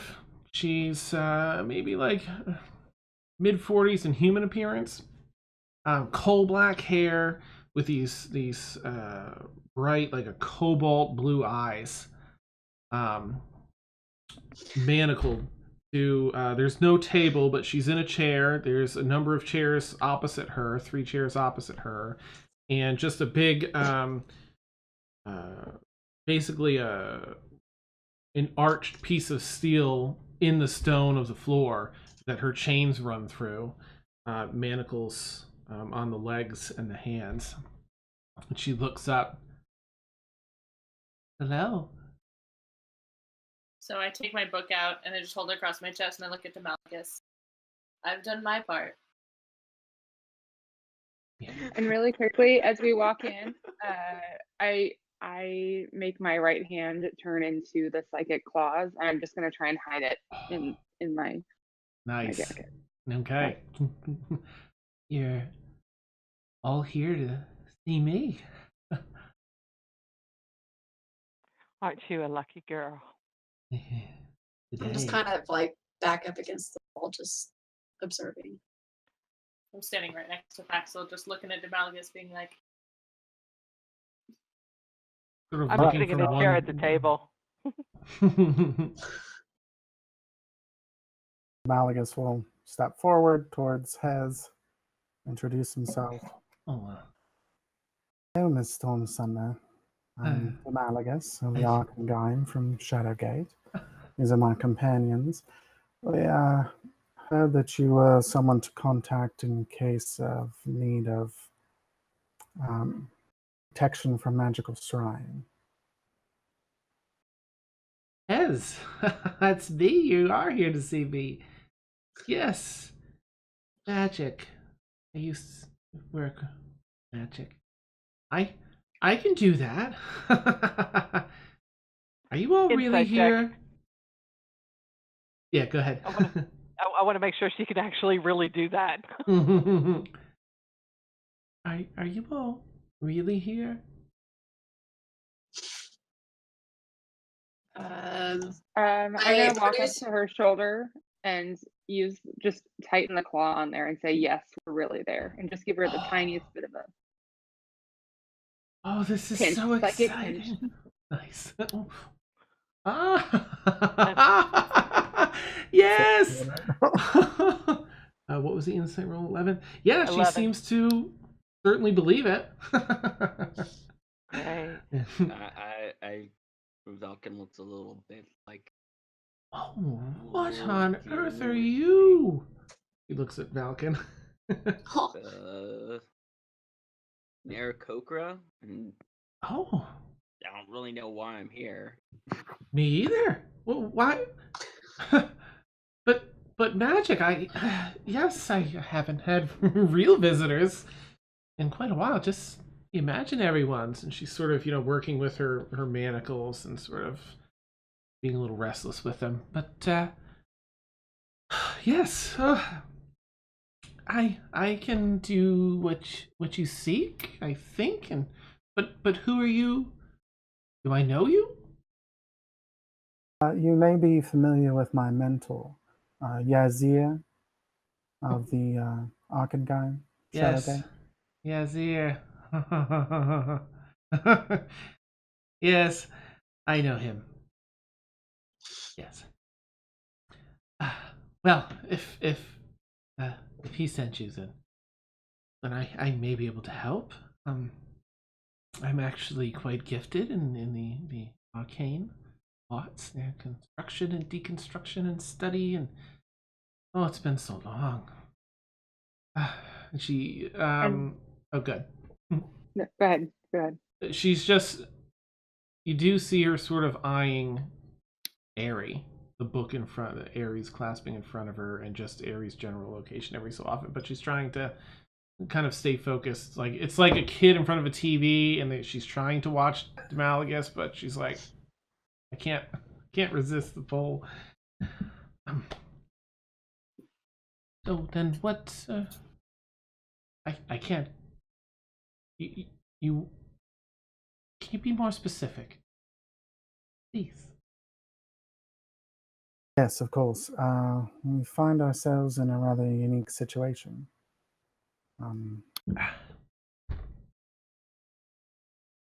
As the details may bore you, however, we find ourselves needing to conceal our whereabouts from magical scrying. Particularly nasty enemy who now after us. Although we're not completely at fault, you may be familiar with Vardock. Oh, that one. Ooh. Well, you'll have some very, very nasty scrying magic, but well, I mean, according to the inverse arcanum, Tensor's 17th law of magic, you can always disrupt the flow of scrying magic. It all travels on a Lycarium network, which allows different forms and types of magic to interface, and you can disrupt that, at least in one direction. And I see, don't see how it would be. It can be done. Eyes Great. again a little bit. But alas, ching ching, she holds up her the manacles. While she has some on like her forearms, she's got sort of muscular dwarf forearms. Her hands are completely encased in this metal, so she can't form any spell things. And she just has a couple manacles around her ankles as well through the So you could do this for all of us, right? Yes, if you're all touching, and I have you're all within the form of each circle, basic bones. It's really just understanding the ebb and flow of magic and how to disrupt the transmission of. I don't see why I couldn't. My mentor assured me that you are uniquely gifted with special insights into magic. Yes. I can feel the Lycarium network and much research, and she's sort of like trying to rub her hands together as these just clumps of metal around it. Yes. Clink, clink, clink. She taps them together. Well, I can help, but I have this problem of my own. I will tell you what, my friends, friends. I can help you, but I need to get out of here. So I don't think freaking me out is a feasible thing to do. If you feel you can, I would love that. However, ideally, I so truly wish to be part of the Runemaker family, so I would much rather ask you to secure my release by obtaining a signed pardon from Gerdagar Bloodstone. One that clears my name, please. I think either bribes or blackmail would do well. Certainly no one gets to Gerdagar's position without dirtying their hands.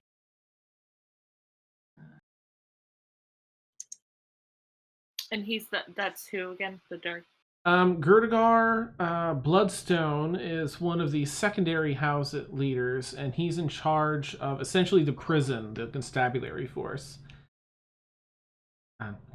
She's. Would he be like a rival family to? I mean, there's a bit of rivalry between all families, but they're a secondary house. So they're not on the same level as like the Grim Furies. But they're still really have a lot of renown and a lot of sway here.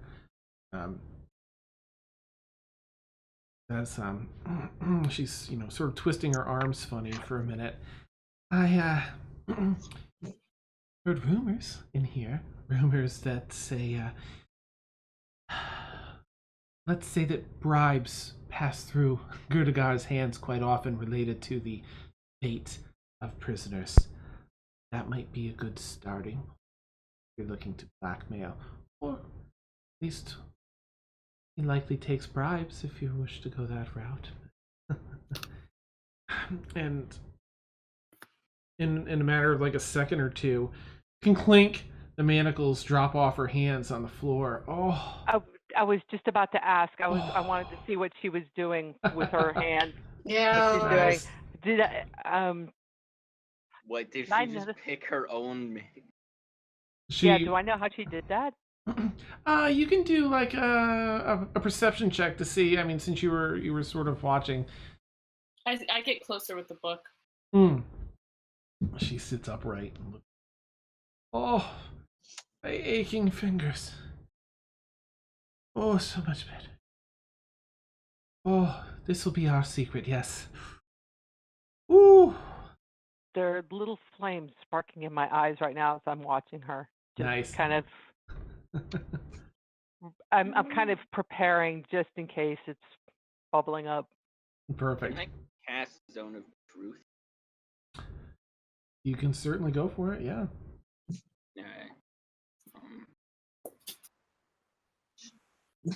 I don't even know how exactly I do this. What level is Zone of Truth? It's a level 2 spell. Okay. I typically don't have a level 2 spell slot, but it was the spell I was given. Oh, right. So you inherently know this spell. You begin, just moving your hands a little bit to cast the spell. And she just takes a quick, sharp glance, like a very keen mind suddenly, as she just glances at you quickly. And the spell fades from your hand. Son of... No one's trying to fool anyone. Oh, quite right. Oh. I'm sure that feels good, but we're going to watch ourselves. I understand. And I don't blame you. Oh. Yes, well, does that sound good to you? They still find my magic quite a bit in here with these, and she sort of pulls on the manacles on her wrists that are still latched on. But I would very much love to get out and clear my name. I mean, everyone says they're innocent in here, but I really do want to get to the room my life is out. And you think even if you clear your name, that they'll let you in? If Gerdagar Bloodstone were to clear my name and say so in a statement, I believe they'll see how valuable I can overlook this expression. Certainly no one could deny your incredible gift with magic. They'd be fools to tone you down. Right? We can make some more friends. That's an interesting book. Where did you get it? It was a gift. You know, Yes. don't we all have our own demons? And how are you? She's still looking at you. But she's, and how are you? And you hear a grumble in your head. Just, oh, okay. You are so interesting. She looks back at Valken. And you can fly. The wings carry. They support your weight. Yep. So back to Yes. we put in a good word for you after you protect us. I need to be free to do the spell I need to do. We need I need some of my materials. A bit costly, but well worth my freedom. I need to map out a runic circle on the ground with my variety of magical arcane charged chalk. And then Yes. it can certainly be done. But yes, if you can secure my release and a clearing of my name, should you successfully manage to I don't care how you do it. Oh, friends, I don't care how you do it. That's how I might go about it, but then again, I got myself in here, didn't I? Wrong with a bit of bribery. Indeed. I believe we might have people can be bribed, money, favors. No. He's only a second. He's a second. Mhm. Everybody wants to move up in the world. I should warn you that Gerdegar doesn't care much for me.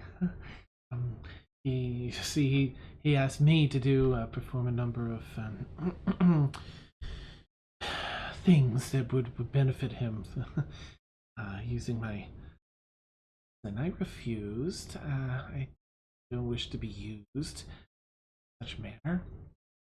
Well, maybe there can be conditions to said bribery that we offer him, but you also maybe, when we talk to him, if you were willing to, it might sweeten the deal what we have to offer him, and along with you maybe offering a handful, nothing forever, but a handful of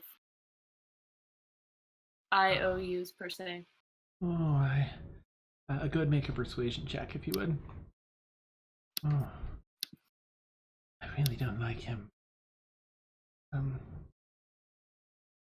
Yes, but we all have to do things we don't like to get what we want, don't we? Nice. Boom. Perhaps. Well, yes, okay. Yes, I would be willing to negotiate a handful of not too invasive deeds that tip the scales. What precisely was it that you didn't want to do for him? Oh, certainly nothing I haven't done before. Just I didn't want to do it for him. He offered me really nothing worthwhile. Focus. So it wasn't a moral quandary. Oh, It was no. just fine. No benefit to me. I just want my Fair. freedom and to join the room makers, and he offered me that.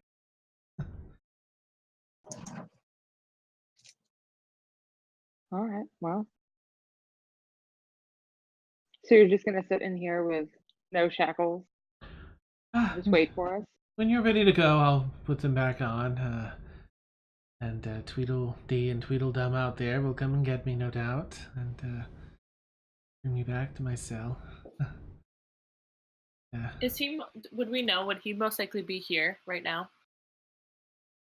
It is midday, so it's entirely likely. However, let me think what you would know, Ari. You've been here enough. I mean, that would be the general idea, but you do know that he's sort of like I'm gonna do my 18 holes of golf and then stop into the office kind of guy. So he may be out doing something leisurely, but he does stop in and check for a few hours each day. Out of character, Mhm. what would we have to go to if we were to attempt to break her out and just forgo persuasion? Because I know we had to go through a couple floors, but we have two idiot guards here. Yeah, I would say, I mean, the walkthrough back to here on this particular level was 5 gated sections that they essentially had to buzz you through. You saw maybe 2 or 3 guards at each one, and it's a good distance from here to, so it's, maybe possible, but probably be pretty difficult. Yeah. I look at the group and I'm like, people need favors. He seems to be more leaning towards needing something from her. I have, as you've noticed, a bit of a reputation here and in favor. I could pitch in 1 or 2 IOUs that he would probably look kindly on. If you all were also willing to maybe sweeten. For what Are we? she's going to do for us, is what she's asking reasonable? Yes. And it's not in our better interest to just simply blackmail him so that way we're not out anything. I mean, blackmail him with things can Tell be me. found, but I'm just wondering, how bit of a time crunch are we on here, Demaligan? Great question, Dan. Do I know? Woo, you think probably? Oh I mean, the gosh. sooner the better, I would assume. Yeah, I mean, because it took 3 days to travel and 2 nights, and you don't even know if he may already be scrying on you. They just had to resolve whatever was going on in the city, and if he survived that, then he'd probably get right to you guys. So you're not sure, but you don't think it's long. It may have already happened. Okay. I guess I'll communicate that. I may be incredibly short, may already be scrying upon us even now. Depends on how long it took him to take care of the maniacs back in Shadowgate. They seemed formidable, but I would assume after this many days, I'm going to guess they're dead. Vardock is very powerful. Or at least Maybe they've slowed him down. But I'd still suggest we do this as quickly as possible, if possible. Well, I have no problems greasing the wheels if that's what we need to do to get it done. I just, minimal off of our backs would be great. Yes. It's also just Why can't what you I've just get learned. rid of that thing and let him scry on them? Or is it just Because if I'm thinking here that if somebody this powerful wants this and it's already in its first accidental bless us with gifts, there's a lot more to this than we already know. Don't let it out of your sight. Yeah. I'm not, yeah.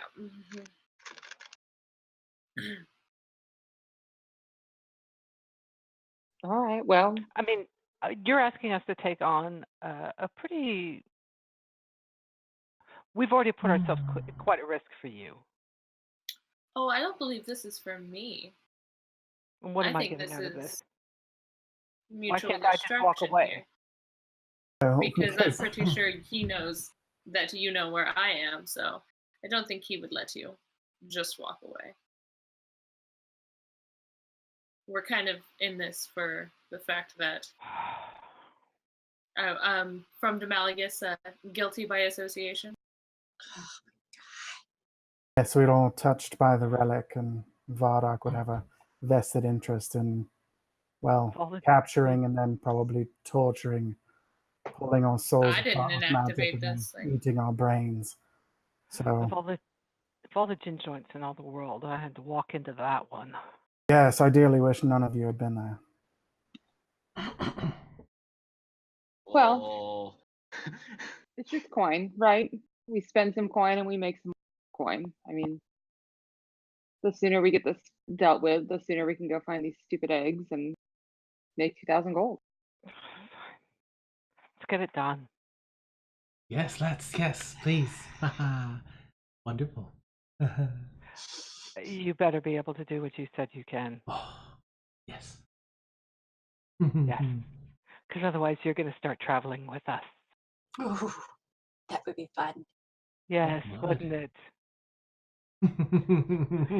Because if you can't keep them from scrying on us, they'll be scrying on you. And as we just said, guilt by association, darling. Yes. Nothing will stop me from finding a way out of here and joining the Rune Makers, not even that disgusting old Vardock. I will do as you ask. You Yes. better. Yes. I turn tail and start walking out, looking at the guards, being like, "Where's the big man's office again?" I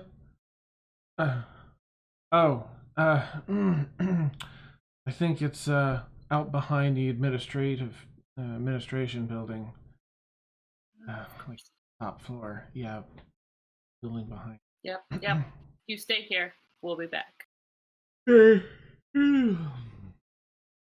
It's ball.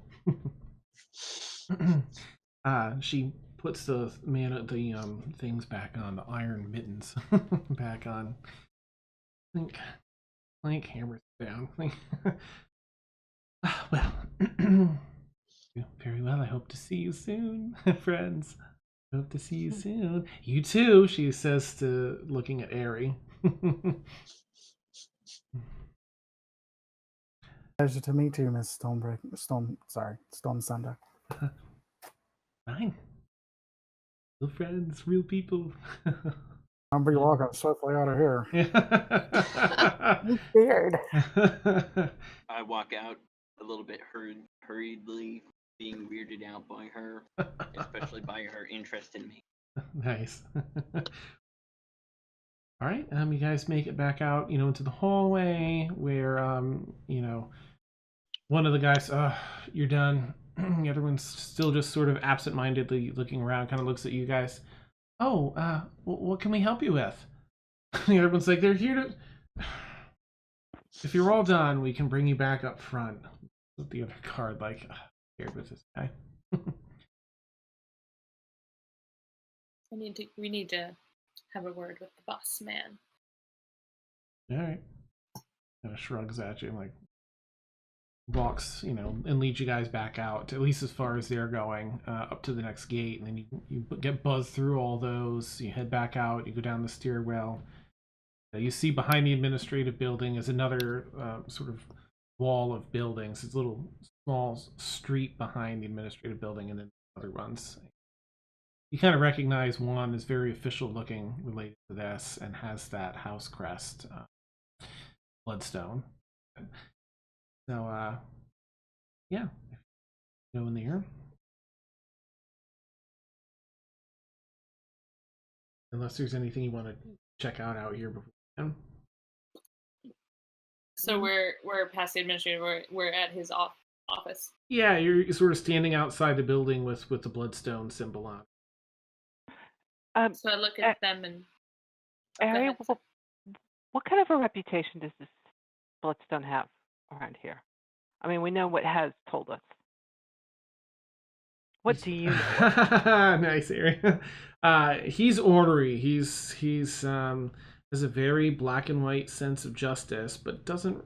There are a lot of rumors for those in the know. Like people on the street wouldn't really know so much, but you being part of one of the primary families, There are rumors that people can bribe their way out. It sort of depends on the person and the offense. If it's something that happened with a lot of fanfare, it's unlikely. But there's rumors that he accepts bribes to imprison people, even if they haven't done something for the right, amount of coin. But he's very ornery. I'm thinking that maybe he might be reluctant to accept a bribe to get her out, because I'm wondering if he didn't accept a bribe to put her in. I wouldn't be surprised, but I think one of the more benefits that we have going for us is that he really wants something from her. And how high up is the Runekeeper family? They're one of the main three. Interesting. Oh, something tells me this is not going to go the way we want it to. No. When does it ever? True. The only thing I can think of, I mean, open to suggestions here, but I could ask around for some of the contacts of the family, see if they can dig up some dirt quickly. I don't know how quickly we need it though. I mean, Dan, would I have any idea? I know I'm a little bit further away from home, but how? Well, I would say that you sort of recognize the structure here. Like, this is sort of, the families and, the three noble families and the sub-families. And you sort of would probably know where to look for that kind of information. You know that people, the servants are the eyes and ears of the house, the best way to get information, if they're willing, if you can get something on them to flip them on their masters. Some of them are treated so poorly, they're just like, yeah, sure. Leave my name. Okay. I mean, we might be able to get some quickly from, the people who watch, but, they'll speak. But yep, it's up to you. I mean, we can try bribing him first, but to Tina's point, then it becomes blackmail. Yeah.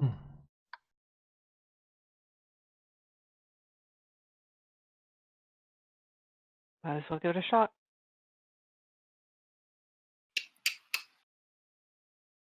Knock on the wooden door, and they hear some heavy footfalls inside. Swings open. What can I do for you? This heavy, older dwarf seems to be one of the... He's in a uniform that is of the House of Bloodstone, but you recognize that area as just one of the people in there. One of the servants. Constable. hi again. Oh, Is the boss man in? For his daily duties. About it. He's in business. Somebody kind of looks over your shoulder at the others outside. I can fetch him for you. You can head right upstairs if you wish. Yes, I'm sure he's not too overloaded today. Sure. Busy polishing his boots, no doubt. I flip him one gold coin, as always. Enjoy your stay. And he walks over behind a desk and works on some of his own stuff there. And you kind of know where this is. It's up a couple flights, and really the entire top floor is his. It's just different rooms that he uses up there. I look at Rhea as, the ones who see and don't speak. Sure. Head up. Okay. You pass through the house here, and you do. It's kind of quiet for any dwarven establishment. And you do see, I mean, not a fear in anyone's eyes, but because this is still a secondary family, and these people want these jobs. You can't. I mean, you always get that feeling when you're in here because of how Gerdagar is. That they're sort of just here to do their work and not, try and have any fun or anything that they're going to get reamed out for. You head all the way upstairs. There's no door open at the top of the stairs. Opens up. It kind of wraps around the outer perimeter of the house and leads into this long hallway that is the entire 3rd floor. There's essentially 4 rooms, 2 on the right, his office way in the back right, like a reading type room to the right, a weapons room in the back left, where he's a collector and he collects all sorts of different weapons, has them on display. And then then like a meeting room, sort of like a conference room off to the left. And you can kind of hear someone moving about in the office in the back right hallway. So right before we go in, like looking at like Thaxel and Dina having like less buy-in of. So I've seen our skill set. One of the ways I'm seeing this go down, that favors tend to be the way to Greece. I don't think we're going to be able to drop the money to bribe, but how do you guys feel about offering some sort of IOUs? We've already got a contract going. We seem to work well. I'm thinking. Also, do you have the location of the deeproot tree as well? Oh. As we know, a secret. This is true. There's a few things that, besides coin, can offer. So, information, skill set, and doing favors for people tend to leave a good taste in people's mouths around here. But I'm willing to put up my services. Not necessarily going to speak for the group, but since we're together. I guess I can offer an IOU. I don't have any gold to offer, so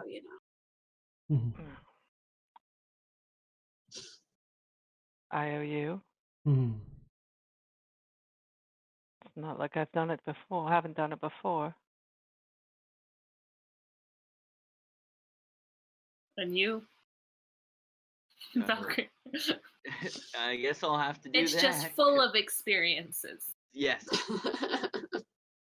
Of which I have very. We can fix that. Yes. Okay. Of course. Of course. Fucking cute though.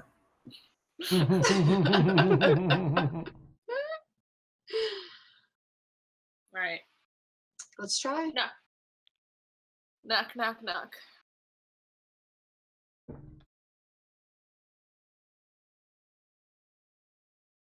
Oh, who is it? It's your favorite. Oh, bloody no. Oh, come in, come in. Sir. Eddie. He walks over behind his desk and sits down. Well, what do you need today? Oh, I'm sure you're very busy man. Yes. Yes. I walk over and sit on the corner of his desk. Yes, I have picked up some companions. I can see. And he looks over at Dina. I want to walk over, Mhm. like, so he's here. I just kind of walk over this way. I just want to look at him. I'm studying him. Well, I see that your friends are very like in nature. What do you need, Harry? What do you need? I have come to make your life just so much better. Of course, of course. I'm gonna need you to release Hez. Oh, not a chance. Yes. Oh.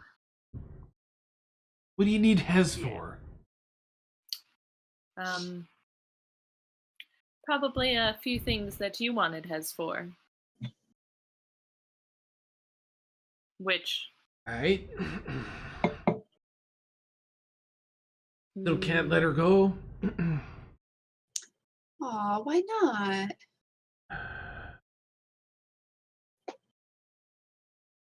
You see him sort of pondering things for a bit. Well, for one, she's been accused and convicted of killing her entire excavation party. Leaping ahead. Yes. Yeah, but did she actually do it? She's Let been me found guess. guilty. You can't let her go because they paid you a lot of money to keep her in here. Oh, It sounds more like it tisk. can't or won't. It sounds like it won't. Yes, that's what I'm getting to. Look, I'm gonna give you all about 1 minute to make a compelling case before I have you leave my office. Here's what I've got. She's willing to do a handful of the things that you've asked her previously that she's denied you.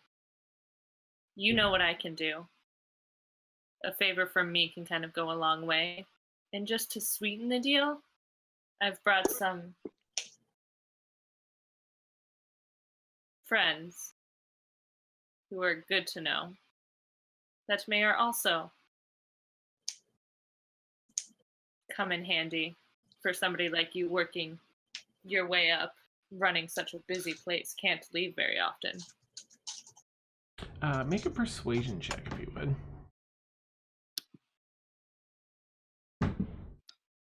By my count, that's what, 7 favors?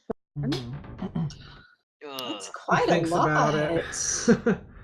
It is. It really is. And such a variety of favors. Such a skill stud. Listen. Hasn't proved as useful as I thought she would. I do have a favor. Okay. Here's the deal. You clear up a bit of problem I have. It has to be cleared up on the low. And I'll release Hez to you. I'm gonna need one thing first. I'm Yes. gonna need her for about alone in an hour. Oh no, lass! I know what she can do alone in an hour.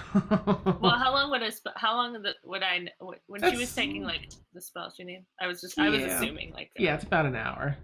But he doesn't want, like, he knows how valuable she is in that time. Listen.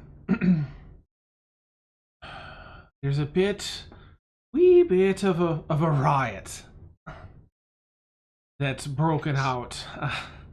And if word got out, it might not look so good. I was going to send in my own crew to clear it up, but I know how capable you are, and I'd rather not throw a bunch of my men at the problem before it'd be a numbers game if I sent them in. But I feel that you and hopefully your companions here are able-bodied enough to take care of it without much ado. And why are they rioting, darling?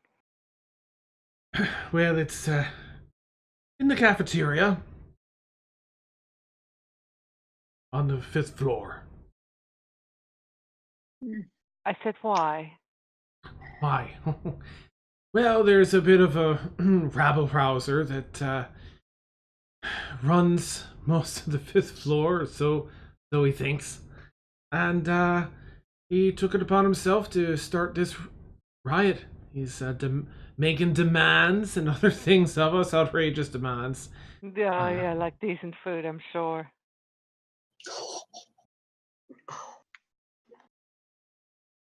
Perhaps you would like a tasting of the food here. I might be able to arrange that. I've heard that about you. For the right price, you'll arrange just about anybody to have a taste of the food here. So we take care of this problem for you. And throw in the handful of favors from Hez that you've been so eager to get. And you sign her pardon. And I'll even throw just me an IOU your way. And we take care of this today. You can take care of that. I'll have it ready to be released by the time you get back. How many rioters are there? Oh, before the men in my men in the cafeteria were killed or retreated, they left about 5 or 7 rioters underneath Gabrielle. We're also going to need a list of who exactly is down there, what we're walking into. Let's see that manifesto, please. Aye. And he goes over and pulls out, he's got a whole bookcase full of these different ledgers, and he pulls one out, and he flips it down on the desk and turns it around. And most of these people you haven't heard of. It does list the crimes there, and it's fairly heinous crimes as far as those things go. Murder, families, or some of them are more like not terrible in nature, just against the wrong people. Stealing from one of the high houses of Stonehearth. And I put my hand on the book a little and I look at him. And the list of people who are not officially here? Yes, that would be Gabriel himself, and because he mentioned the name but you didn't see it on the list, and he takes a little piece of parchment out of his drawer that has just this person's name on it, and he puts it down. He's got a whole pad full of them. He takes that one out and puts that down. That's Gabriel LaFaux. He's well, as you can see there, he's done a little bit of everything. You can't miss him. Tiefling. He's only in his late 20s. Tattoos from head to toe. Nasty fella. Don't turn your back on him for a moment. Do any of the descriptions sort of give away that any of them would be pretty heavy magic users?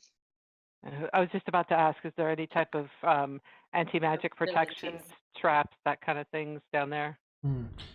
You can't really tell so much by the crimes. You do see... I'd be asking him directly. Okay. Well,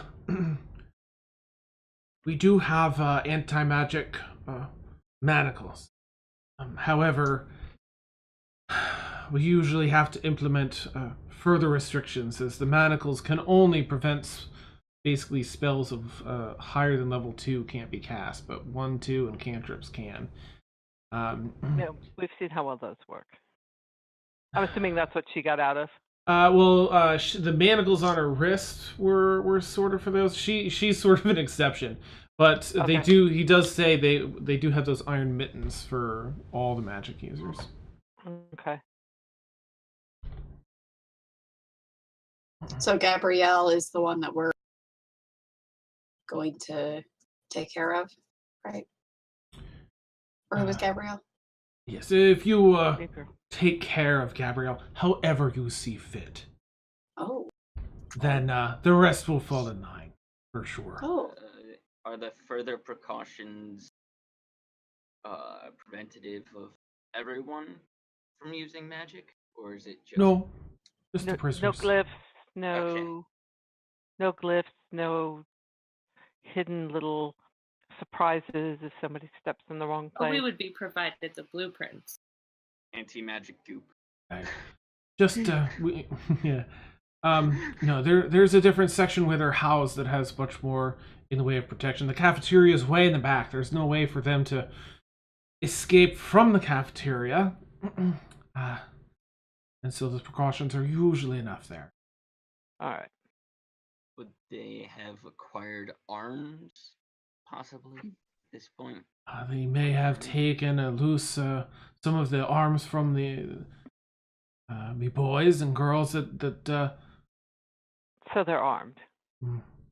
quite possibly. Last report says at least a couple of them are armed. Speaking of, we may need a few additional armaments just for this job. What did you have in mind? Well, I don't know. Malagus, do you need to borrow a crossbow? Anyone else?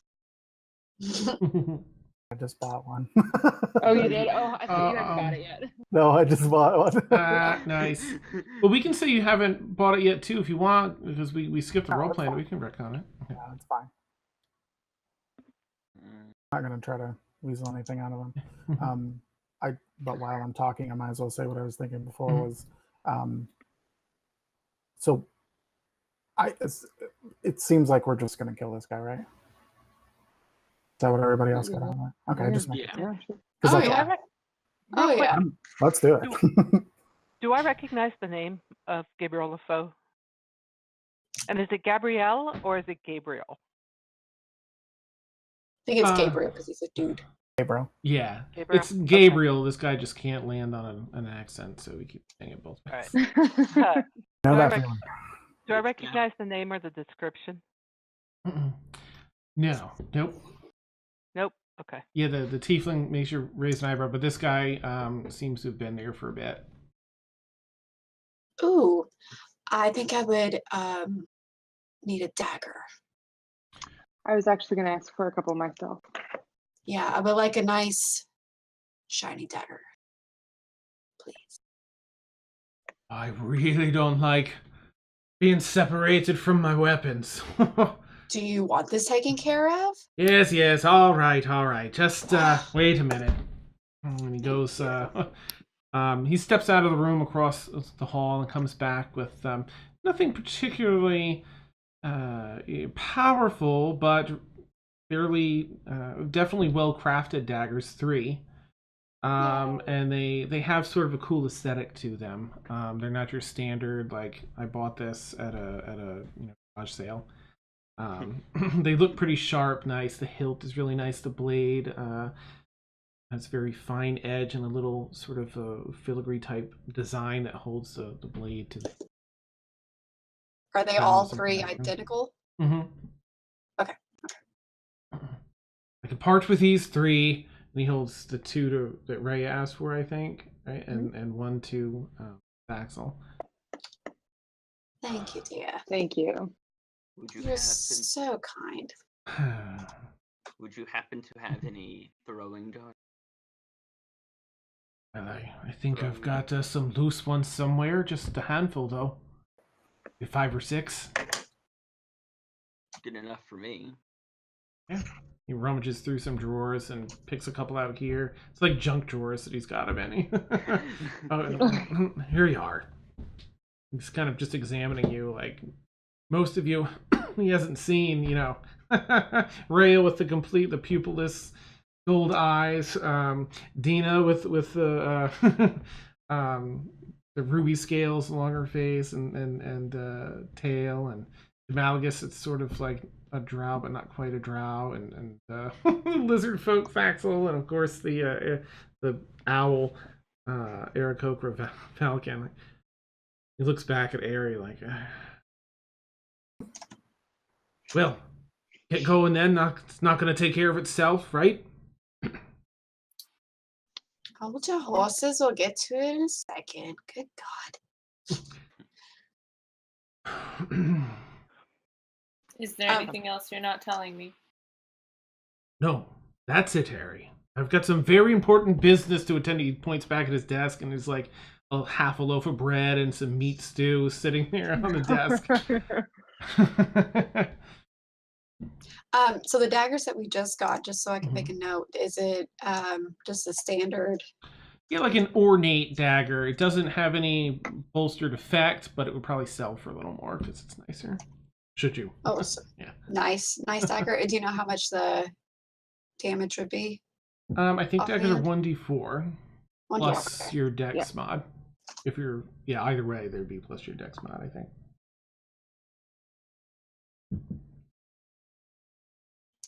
So, I turn to walk out and yell back, "Let the poor girl from under the desk come out now. We'll see you when we're done." Kind of stands up, yeah. What? Yeah, see, that's the kind of favors he's wanting from Ted. And, really, I can't blame her. Nice. Falcon You hear a thump from looks under the desk. like, what? Poor Falcon. His head turns around like, I don't get it. He does the owl thing. 180 degrees, eyes wide open. Nice. I'll say, you guys, if you're heading out, you pile back down, you're let through, all the gates and everything. You go through the lowest level this time. Many more gates. You pass through at least 8 or 9 by the time you get back to the cafeteria. There's a couple guards outside of the door, and I guess who is in front, would you say, in this procession as you arrive at the cafeteria? Or do you have an order in which they're going to let you in? Is there an order in which you all want to pile in? Probably towards the front. Yeah, Let's put I Ray prefer up to front. have someone else, like at least. Fast. Yeah, Hmm. I like maybe me and Thaxel, and then Ray right behind us, depending. That's fun. Yeah. Okay. Dina's gonna. Did we lose Thaxel? Yeah, Oh, maybe. we did. Oh, curses. She said she thinks she lost internet. Nice. I'll say you probably all get a good chance to peer in through, again, the little bars up top.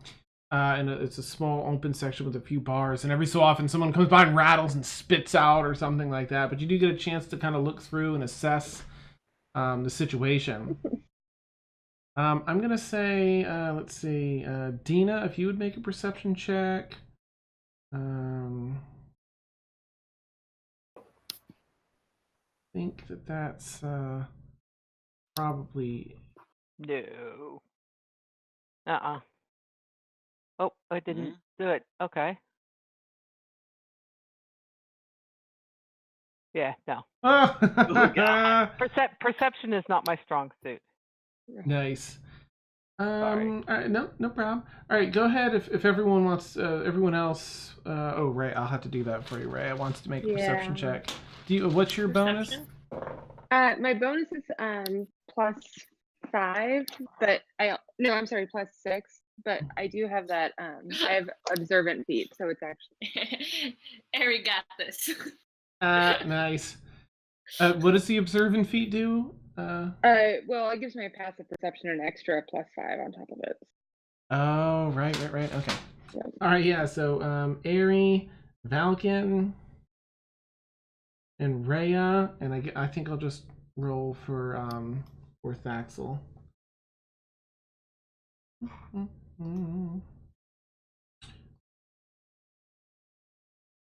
Ooh, she's good. Okay, and Thaxel. There are a number of people in here, about 5 to 7. You see, sitting squarely in the back of the room, up on one of the tables that's been pushed against the rear wall, is Gabriel as described. Tiefling tattoos covering all over the place. Milky white eyes, solid milky white eyes. They don't have pupils either. two horns that spin back and around, and one of them has like a chip off the end. Just sitting there, arms crossed, 1 foot up on another prisoner. You notice that there's a bit of a dynamic in here. At least 2 of these people don't seem to want to participate in this. They're part of the bully. They're alive, but you can see they've been pretty badly beaten, and they're cowering. The one underneath his foot, Gabriel's foot, is, I can't decide how it's said, is a human. And you haven't seen too many humans as you've come through here, but battered, bruised, bloodied, seems to be older-ish, maybe late 50s, early 60s, somewhere around there. So not super old, but a lot of people die in a prison before they make it to that age, so it does stand out a little bit. Short gray hair, some blood dripping out of his mouth. He's sort of on all fours with Gabriel's foot on his back. Cowering at the end of the table with 2 of these other guards sort of kicking. Boom, boom, is another tiefling. That seems to be new to this whole prison thing. And you can hear from some of the comments, like, bet you're glad you came in, today, huh? And they're kicking him and beating him. And unfortunately, Ina was not one of the people that saw them. Saw who it was. But I'll say that you all, do you all want to just be let into the room? They're gonna, like, on the count of 3, like, when they get some of the other people away, they're gonna put up their shields and pull people back so you guys can sort of pounce in. It's happening. Oh no, thanks. Yeah. Yep. Yay. Yeah. Yeah. Ready. I just want to prep my claws first. Okay. So they're ready to go. You let your psychic claws out. Thaxel, is there anything you want to do before blowing into the room?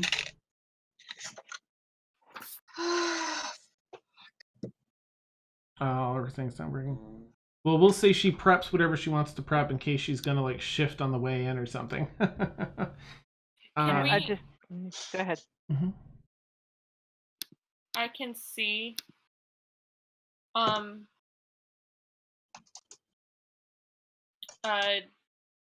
Gabriel. Yes. But he can't see us yet because we're still behind the barrier. Yeah. It doesn't look like he can see definitively who's back there.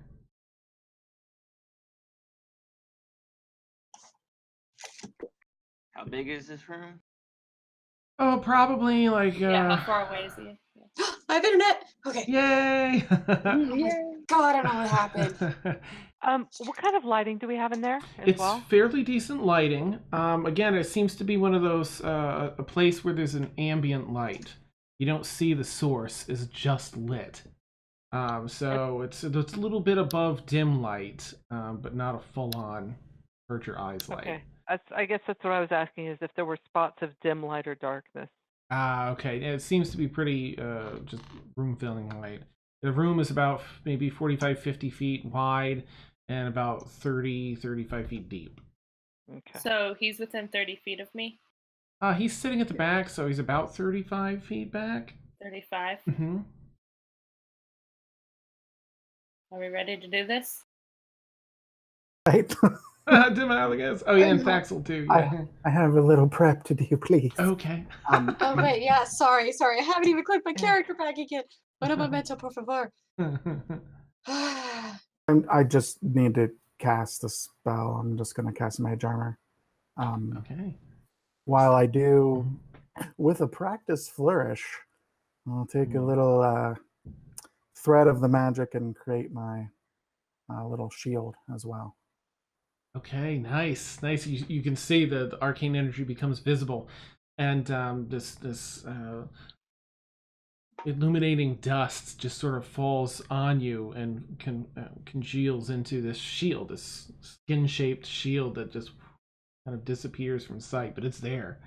And you pull part of that out, and like you pull a string out of all these dust particles, and it just forms a string and create this shield. And Thaxel, is there? Yeah.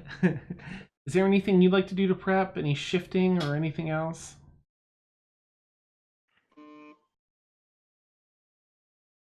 So are we in the You're at the door to the cafeteria. Oh, okay. Mm-hmm. They're ready to let you in. They just haven't done so yet. Well, it's not letting me hold my stuff.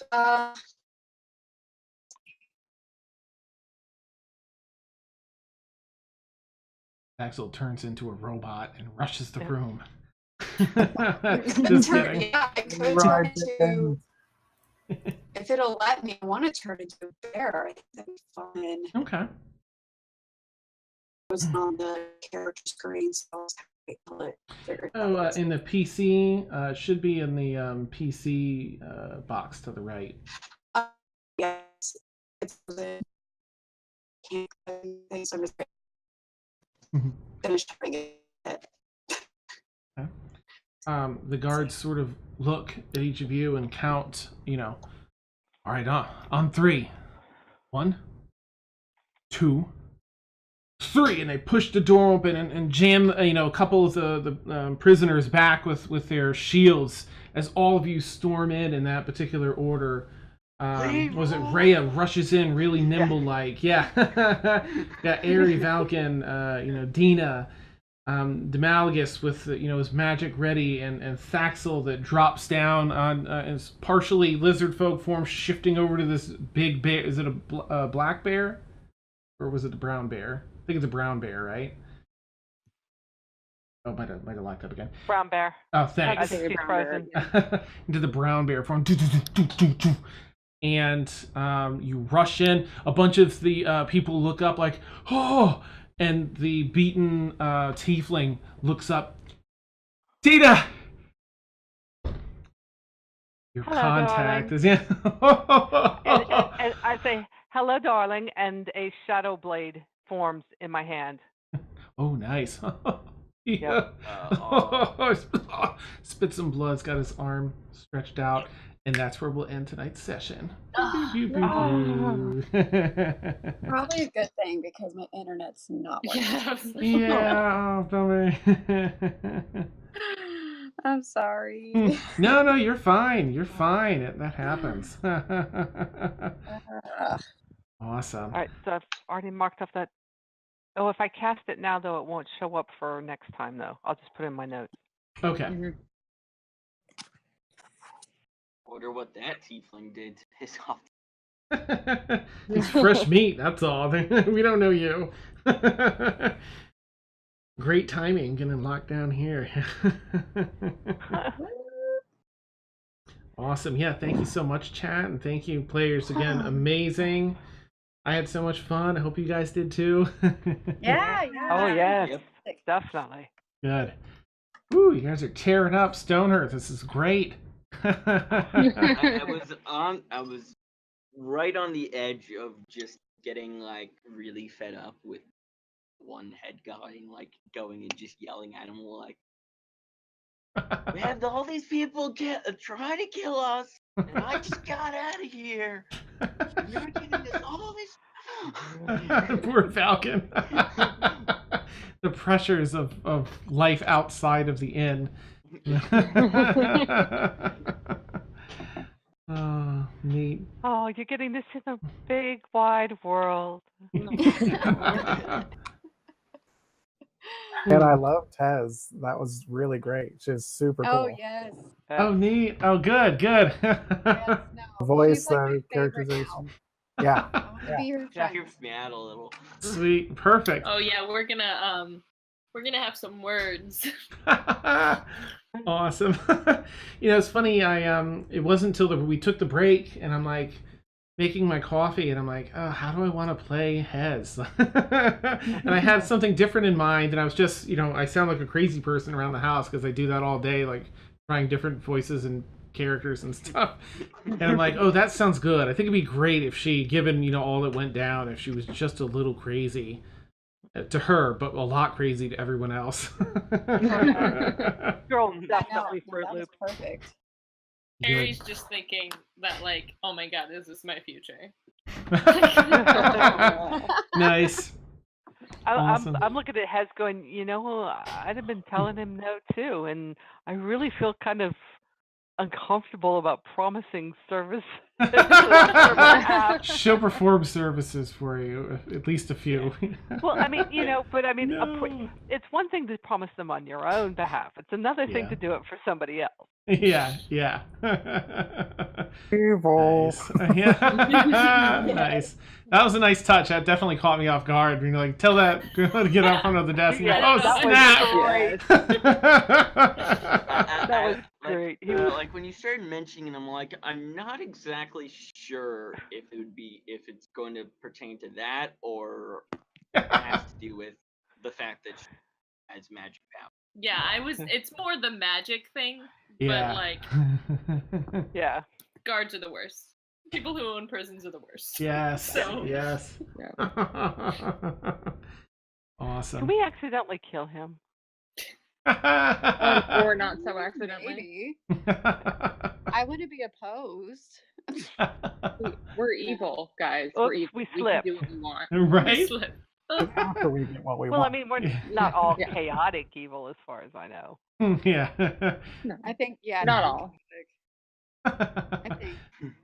I know we're like in Aries kind of territory, but like towards the end, I was like trying to be like, I didn't want to feel like I was making all the decisions. So that's why I was like, I need to buy in here. I didn't want to like sign us up for everything. So, or felt like I was kind of just making the decision that we were going to do this. So, Nope, you're the leader now.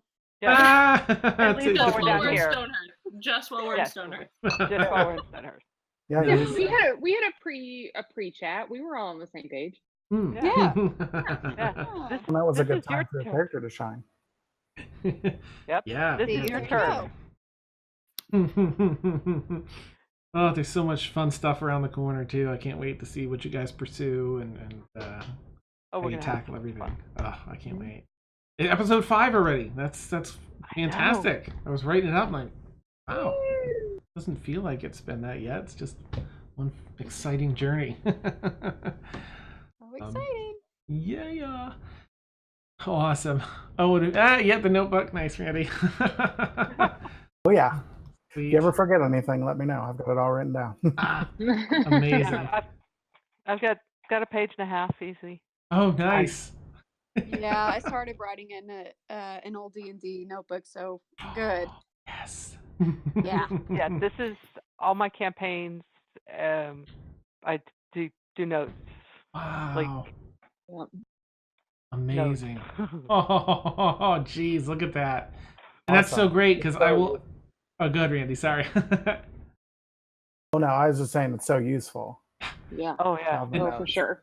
I will definitely come back to. I am all about the long game with so many things that it's great to have notes because in this campaign anyway, I will definitely tie things back in and be like, "What? This person? What?"